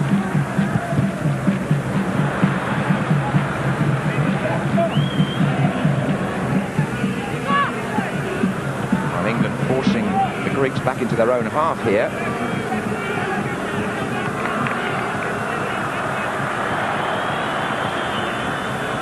In fact, Greece have now got 4 out-and-out attackers on the pitch. 2 of them are playing in midfield, admittedly, but those changes have given them a more offensive look. And here comes Dabizas.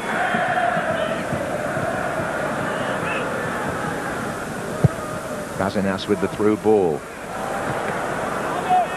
Scholes is back there helping as well now. This is Zagorakis.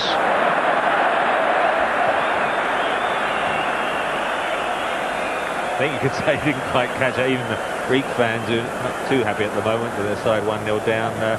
Just a total miss kick. Yep, I think Alan Smith having his little team talk there and gently introducing him. Good experience. 2 Alan Smiths actually, because the physio is by that name as well, giving him his taking his tracksuits off. Alan Smith of Leeds, who came on as a substitute in the match against Mexico for his debut at this level. Looks as though he's going to get a few minutes here in Athens as Scholes passes the ball back to Seaman.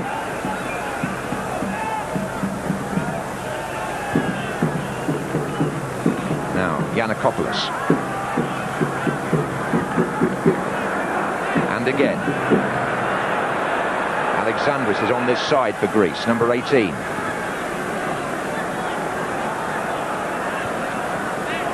Fyssas up on the far side.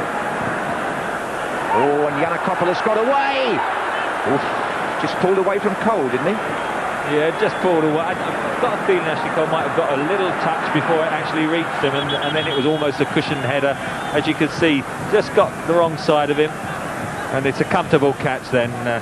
Certainly just got into, Seaman got into, I think, his knee into the back of Rio Ferdinand. Yes, Ferdinand seems to have taken a bit of a bump there from his own goalkeeper. He's the injured player. Cole actually was the player in that just didn't quite get to Giannakopoulos there. And as Seaman comes out to claim, there's a collision with Rio Ferdinand. Yeah, it's just the number 11, Vryzas, knocks Rio Ferdinand into the keeper. I think he's going to be okay. Another change coming up then. Robbie Fowler is going to be rested for the last 10 minutes or so. And Alan Smith of Leeds United, 20 years old, will make his World Cup debut for England. What a great season he's had, really. And this now is a flag saying that the ball was out and England have a throw. I think Robbie Fowler's done very well. He played excellent in the first half. Certainly 1 or 2 balls again into the second half. Good understanding with Michael Owen, and they've had a long, certainly late part of the season, although Robbie Fowler waited quite a while to get that opportunity. But I think he must be pleased how he's now easing his way into this England lineup. Well, let's see if England can just stay firm for this last 10 minutes, because they are in possession here of a lead, which would mean 3 World Cup qualifying points, which was very important, especially as Germany won earlier in the evening in Albania. But here are Greece on the... Oh, and Giannakopoulos gets in again, and Cole needs to be very aware of that. His clearance hasn't really done the job. This is Liberopoulos. And now Fyssas joins the attack, and Giannakopoulos is in a dangerous position yet again. Phil Neville nodded that ball down to Paul Scholes. It would be a great relief and release from England if they could get the second goal here. It's Beckham on the far side. Smith darting forward. This is Scholes. McManaman is to his left. Owen's in there too. McManaman trying to curve his cross in. And the assistant referee signals for a goal kick, does he? Or I think he's got the corner there. Just got to the byline and just hit the defender. Yep. So no need to rush as David Beckham strolls across. Absolutely. Martin Keown is coming forward though, nonetheless.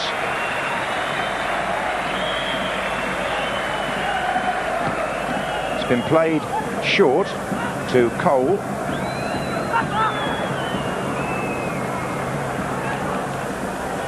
Keown had tried to get round the back there, but he's on his way into defence now, which is where he's needed.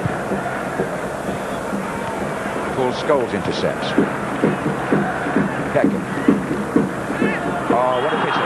Flag up against Owen. Not sure about the right back when the ball was played as well. I mean, it was again going back to the first half, wasn't it? When you know, they did certainly expose that back four. Look, when the ball is played, again, wasn't the ideal angle to test that out, but I'm not sure Michael Owen was on. Now Greece have a free kick, and Rio Ferdinand asked to get underneath that. McManaman to Keown. Greece still looking for their first ever outfield goal against England. They'll need one now if they're going to salvage anything at all from this match. That's backed by Goumas.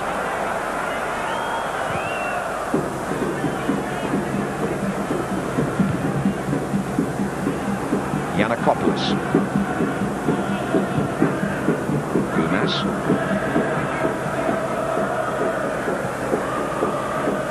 Vryzas.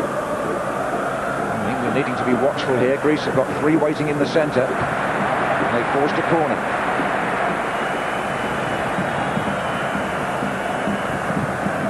Which Giannakopoulos has gone across to take. Forward from the back comes Ouzounidis, number 5. And also Dabizas here. And it was Dabizas who came hurtling in his traditional Newcastle style. Yeah, he's dangerous at sets pieces. Probably just a bit too deep, going away from him. And although he got up, you could see he never felt he was going to make good contact. Good defending again. It was Rio Ferdinand who made the challenge, as you say. England 7 or 8 minutes away from an absolutely crucial win, which will confirm, I think, certainly at the very least, the playoff place, but keep them and really set up that game in Germany beginning of September. It would also give Sven-Göran Eriksson his 5 out of 5, which would mean a new record. No England manager has started with 5 wins. His predecessors all made, or most of them made good starts, but Walter Winterbottom's 4 back in 1946 still remains the best until perhaps now. David Beckham in possession there might also be able to give a haircut afterwards on the way back. Yes, I was wondering about that. You know it's called a mohawk and not a Mohican, don't you? I'll take your word for it. Yeah, so it's certainly... Listen, I don't know anything about hair. I'm still trying to get used to hair gel. Never mind haircuts like that. I wouldn't even think about hair gel, you. Anyway, England are gelling quite nicely. 1-0 up and in possession here in this World Cup qualifier in Athens. And here's Alan Smith of Leeds United.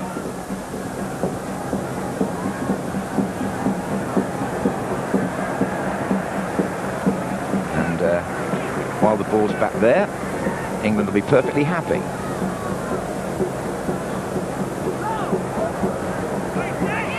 They were even happier, of course, had Albania managed to take something from Germany, but that was not to be tonight. And we have 5 minutes left here in the Olympic Stadium.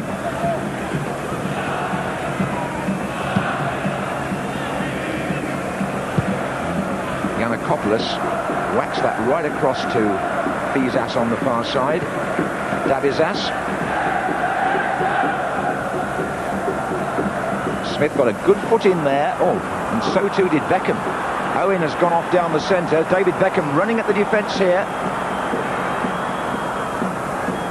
Now, who's in support? No one really... Oh, he's gone down. Free kick. Foul by Ouzounidis on Beckham. Possibly, I think, a bit frustrated not to end up with a shot himself, or if he was not going to have the shot, to release Michael Owen when he could have gone and one-on-one, because it seemed to be a good opportunity to get that second goal, but going to waste a few valuable seconds out. I'm sure he's going to have a pot shot as well. Well, you'd have thought so, wouldn't you? 25 yards out. Beckham lining the ball up. Ashley Cole is standing just to his right. And that is Beckham. Oh, and that's the second goal, and the one that clinches 3 World Cup points for England. A trademark free kick from the England captain. Beckham goes across to the supporters, and they respond. 2-0 to England. 3 goals in 4 internationals for Beckham. And just look at the faces there. This is beautifully curled, and the goalkeeper never moved a muscle. Well, I'd like to see it from behind the guy. He put it over the wall superbly, but when it's ended up, it almost looks as if it's gone into the middle of the goal. Not sure why Nikopolidas didn't react. This is going to show us better. There it is outside. Oh, it's just gone in the angle. That's a fantastic free kick, isn't it? And yep, captain played his part, I thought, early in the second half, and just another wonderful free kick. He's delighted. Well, England are on fire here, not the Greeks. It's 2-0, and Sven-Göran Eriksson now looking at a most satisfactory end to the season, and a wonderful start really as the England coach. He's going to make a 3rd substitution any second as the Greeks hesitate before kicking off. The reason is the flares on the pitch, but as you can see, we're only 3 minutes away from the final whistle, and Nicky Butt to come on, and it looks as though Paul Scholes may be rested. Well, it's just got the second goal, just tighten up. Paul Scholes, again, vital, crucial goal for him. He's played his part. But David Beckham, well, he's certainly playing the captain's role. He's been a key player. Gerrard, I think, has been excellent. Young Ashley Cole still got to go back to that magnificent saving tackle when poor Rio Ferdinand has been excellent himself. Just had that one missed kick. It looked as if there was a clear shooting opportunity, and got a terrific block when it was 1-0. Who forecast it would be 2-0 tonight? Do you remember that? Oh, right. And you got a little flutter on it, haven't you, as well? Ouzounidis with the forward pass. And McManaman now for a very buoyant England. And that just about puts the seal on it, that brilliant free kick from Beckham, who has had an excellent second half leading the side. And I think the scoreline's about right. If you look at the balance of chances, you know, the Greeks have looked, you know, not bad in midfield, but haven't created too much. England have been positive, and you know, the performances, I think, are really encouraging. And certainly, I keep going back to that September game now in Germany. What a game that's going to be! That'll be massive, won't it? This is McManaman, and it's Owen. Now Neville. Square to Beckham. Little ball in with a minute plus stoppage time left here in Athens. And I'm sure plenty of people back home have enjoyed this England performance, and particularly the result. Smith helping the ball on. Owen's just waiting by the penalty spot, hoping to sneak a third perhaps. This is Giannakopoulos for Greece.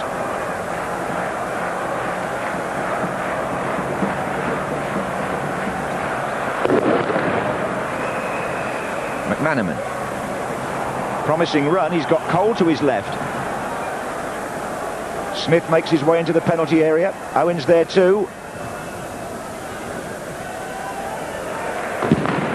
And the man with the board, the fourth official, has come to the touchline as we hit the 90-minute mark here in Athens. And he says 3 minutes of overtime. And here's number 3, Ashley Cole. Well, the England supporters can really relax now. The celebrations have started just down to our left. A 2-0 lead. And a very successful visit to this part of the world with the home game against Greece still to come, of course. This will be good psychologically for that as well, up at Old Trafford in October. Here's Cole. Any points that you'd still like to make, Trevor? Well, just, to say, well done to England, because I think, this free kick, which you've got to remember, David Beckham won himself, didn't he? I said at the time, I thought he might have gone on and shot himself or released Mike Lowe, and he was actually looking for the free kick because he knew he could clip it in from there. But I think it's a younger looking side. You've got Ashley Cole, Rio Ferdinand, certainly Gerrard, an excellent midfield, Michael Lowe, they're all young players. Zagorakis there was pulled down on the edge of the penalty area for Greece, and they will have a free kick now.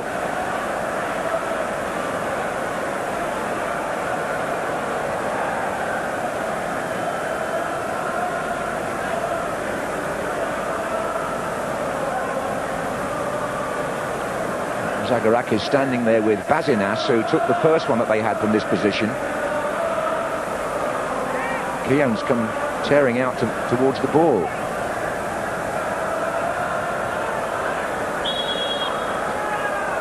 And Zagorakis to float it over the bar. David Seaman largely untroubled tonight, Trevor. No, I'm sure he's quite happy with that situation. But we mentioned the starting team, sort of, the top four side. They've all been in Europe. They are young side, this England side, but they're getting a lot of experience in what with Champions League, UEFA Cup, Liverpool's run, and that can only be good. And so this sort of atmosphere this evening is nothing strange to them. And the more they go on, and as certainly Sven-Göran said, whether it be through the play-ups or topping the group, if this side can get to the World Cup, it's going to be a terrific experience for this young squad. Well, David Beckham leads the team off, but Sven-Göran Eriksson is being warmly hugged on the bench by 4 or 5 of his coaching team, because that is a really good night's work. His 5th consecutive win as the England coach. The people who employed him will be delighted about that. It's a record, beating, as I said, Walter Winterbottom just after the war. Beckham at the heart of it, especially with his leadership in the second half, and particularly the goal that put the match beyond the reach of Greece. 4,000 or so England supporters now able to make themselves heard here in this big stadium, and a smile from the Swedish coach as England get the result they wanted. 3 points on a night when Germany also achieved that in Albania. It was vital that England won this to try and secure second place, which is where they are at the moment. But of course things could change, because we look now with Beckham and his team to that match on September the 1st in Munich, and there'll be England players, especially those who played tonight, and 1 or 2 who didn't, who will be hoping that they get the shout for that one, because that's going to be a terrific start to next season without a doubt. But full marks to Beckham and the other England players tonight. It was a compact and comprehensive performance, rarely looking shaken, even when Greece got a bit of the ball early in the second half. And once again, the little goal machine, Paul Scholes, cropping up with the first when it really mattered. And then Beckham just sealing the win and going off to a great ovation here. This has been a good night for the England international team. A really pleasant end to the end of the season for English football. And the supporters have helped to make it so, and one hopes that they'll continue to behave buoyantly, but no more than that as the evening wears on in Athens. It's nearly midnight here. We're 2 hours ahead of you. But David Beckham has come off the pitch to meet Garth Crooks.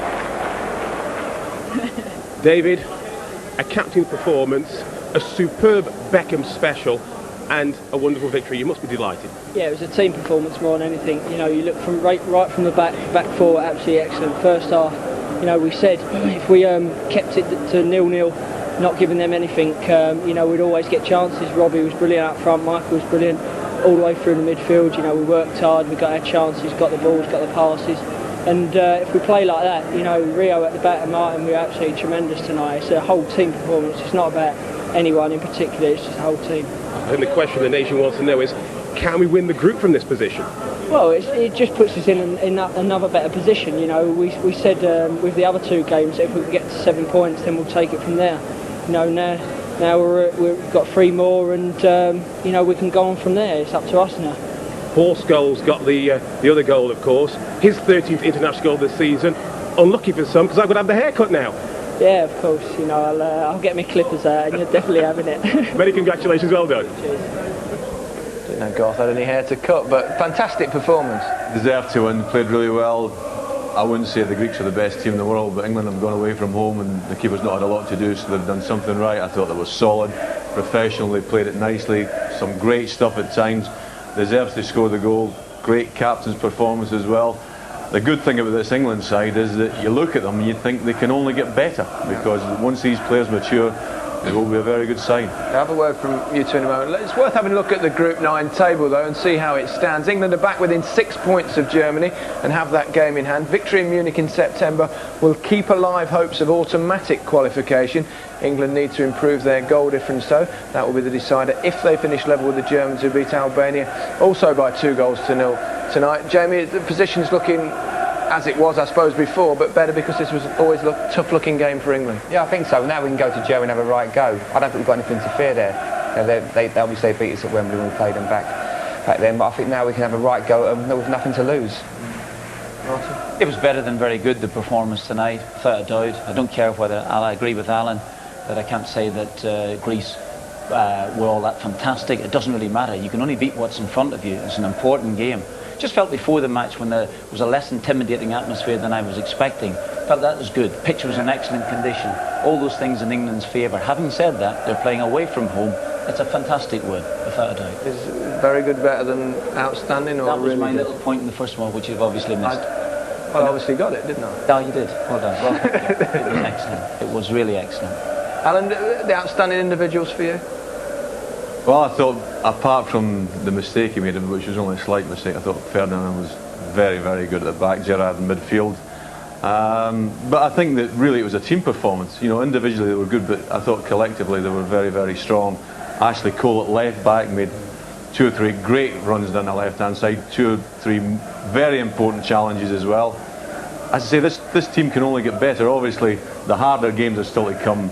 You look at September the 1st and it is a massive game against the Germans, but on that performance I don't think they've got a lot to fear. Yeah, the only thing that we were all anxious about was would we score, would England score, and eventually, you know, that most reliable of midfield goal scorers, Paul Scholes, came up with the goods. Jamie? Yeah, Paul Scholes, he's got that uncanny knack of just arriving in the box at the right time. Emile does great. Phil Neville does, he slides the ball down to Emile Heskey. You can see Paul Scholes making his little burst there. Emile slides it across, and Paul Scholes like a magnet in the box. The ball just seems to always get, you know, when he gets in there, always seems to arrive at the right time. It was a great finish. Does really well here to play it into Neville, and he charges forward. It's ironic, in the whole match, Paul Scholes probably had one little half chance, but here you can see him just going into the box here. Heskey does really well to get it across, and he's not going to miss from there. A word of credit for Phil Neville as well, I think, there, Martin, because he's had his criticism for England, but he certainly did well in this part. He did very well in the game altogether. This is a good part. He wanted the challenge. There was a wee possible handball, but even so he got away with it. Heskey did very well. I mean, he's onto his left side, but there's no point in having a shot at goal.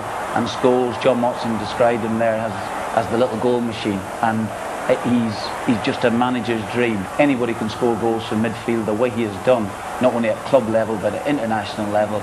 Is just fantastic. The good thing about that move was actually the movement itself, where you had 4 or 5 of them running into decent positions. You know, they're all wanting the ball, and as Martin says, when it came to Scholes in that position, he's the one player that wouldn't miss. Yeah, it's also one of his great strengths. He's not just the sort of bloke that gets in the box like sort of David Platt did, but he's also a terrific footballer as well, isn't he? And I think tonight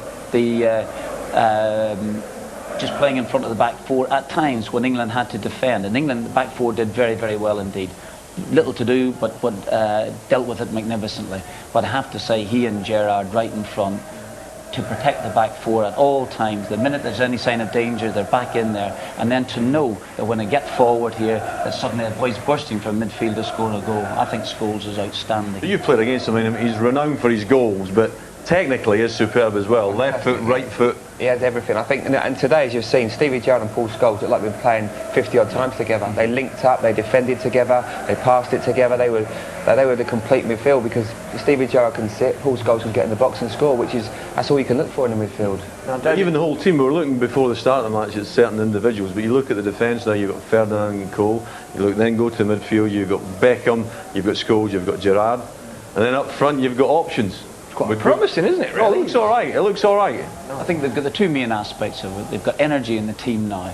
You know, they've got a will and desire to go on as well too. And suddenly that left-hand side position that seemed a massive problem when England were under a bit of pressure during Euro 2000s, suddenly it's been coped with easily enough. I thought actually Heskey started the second half, just a little period where Greece were in the game, and I thought his run gave them that confidence to go and play a big part in second half proceedings. All right, let's get the thoughts of Sven-Göran Eriksson. He's with Garth Crooks. Well, Sven, congratulations on breaking Sir Walter Winterbottom's record. You said to me last week it was all about getting the 3 points. You've got them. What does this mean about our qualification now? This was a very difficult game. To win in Greece is always very difficult, and of course it was very, very important to have the 3 points. Now the next qualification game is in Germany, and there anything could happen. We look forward to that, of course, but first we have a little bit of holiday now. Was there ever a stage in the game where you thought the 3 points were in doubt? Well, of course, I think we did well, even first half. We created some very good occasions, and the Greek team, they created very little. We were, even if I had the ball a lot, but I think we did well. And we had a lot of patience, waited until the occasions came. Second half, I think we played excellent. And we won. We deserved to win the game, and we won it. And now we'll see. Now all eyes point to Germany. Is it a game we can win? Well, I think so. I think, of course, we can win it, but you can also lose it. You must be know that Germany is a great football country, a great team, and but we'll see what's happening. I'm very happy. We took the 3 points here away against Greece, and that means that everything is open. Everything can still happen, and if we not take the first place, the second place is much closer in this moment. But of course we will try to win in Germany and take the first place. Well, it's been another excellent night for English football. Congratulations. Thank you very much. Thank you. Well, England's second goal, of course, was scored by David Beckham. He went close in the first half. What did you think of that free kick? Wasn't bad, was it? Well, it wasn't very good. It wasn't outstanding. It was absolutely brilliant. It was. This is a Beckham trademark, isn't it? Yeah. Up and over the wall quickly with pace, swerve. I think the keeper must have had diving boots on him. Well, the keeper's got everything. I don't think that behind the goal does it justice, actually, but he's just got his technique there. That's tremendous. Was he 30 yards out as well? It ends up in the middle of the goal, but I'll tell you what, it hasn't gone in the middle of the goal. It's just gone in. It goes flying in, doesn't it? Yeah. Lots of pace and bend in it. Goalkeeper rooted to the spot, unlucky. I felt personally when it was 0-0 and drifting a little bit in the middle of the second half, Beckham lifted England. Did you feel that at all? Well, I'm not sure that he in particular lifted them. I just thought that they never looked in danger of losing the game. It was a matter of getting the breakthrough. I think that he said himself at the end of the interview, and I know that no one likes to throw praise onto any particular individual, it was essentially a team performance. I thought the whole way through, I think they've got a great belief in each other at this minute, and I think that's important. And I thought that Heskey started the second half very, very well indeed. That run was excellent for him, which is the thing that we're trying to just go past a few people and cause a few problems. This was excellent. Just run. As Alan said in the first half, sometimes just don't even worry about anything else. Burst past him. He might have gone down there. He's dragged it back. It's been a wee bit unlucky. And he's been accused of going down too much. It's a shame for him to go down here because the defender makes the tackle nowhere near the ball. I thought that was brilliant. That was absolutely brilliant. You can't stop him. How can you stop him? He's 6'3", strong as an ox. You can't stop him. He's so going back to the Beckham thing, I think he's never going to be vocal on the pitch, but I think basically he leads by example. Yeah. His attitude is very, very good. If you watch him when he runs for simple things like throw-ins, he gets there quick, takes it, and that is showing a great example to your teammates, and people will follow on. keeps the tempo of the game going all the time. But Heskey also had another chance. I mean, he only had to get some sort of contact on it from the I think Jamie would have headed this in. I don't know about that, Al. It's a great chance though, isn't it? It's a great ball in. It's there to be headed. So difficult to defend, I guess. I think he thinks he's going to just get on it, but the ball just slightly drifts away from him. It was a great ball in. The quality of the ball was fantastic. Got his score there, Martin, do you think? No, he's looking for the slight touch, isn't he? And he's just hoping that. And I think he thinks if he gets a full header on it, he might actually power it wide. I think it's just the slightest of touches, and had he got the slightest of touch, it would have been a goal. But the ball in perfection, so difficult to defend against. Yeah, you have to. I think sometimes we have to criticise Beckham for his accuracy or his inaccuracy. Do you think? He did miss the target once, you know. Yeah. Well, I thought this was an absolute disgrace, he missed the target. What's wrong with the boy? But he just cuts inside. Decent hit, just going over the top. It's a great hit. This is the period that you've been talking about, Gary, where he was just beginning to get into the game. That's right. And this was just following on from the free kick. He's come inside, he's had a shot, and he is so accurate. So accurate, he actually. It wasn't just Beckham, it wasn't just Heskey, it wasn't just Scholes, it was generally a good team performance, and I think one move in particular probably encapsulated that, didn't it? Great. Yeah, it was quick, it was to feet, always in control of the ball, and then it actually ended up with a decent chance for Robbie Fowler, but they never at any stage looked like losing this. You know, it was pass it, move it, get it back, don't let the Greeks get near the ball, and then suddenly when you get near the edge of the box,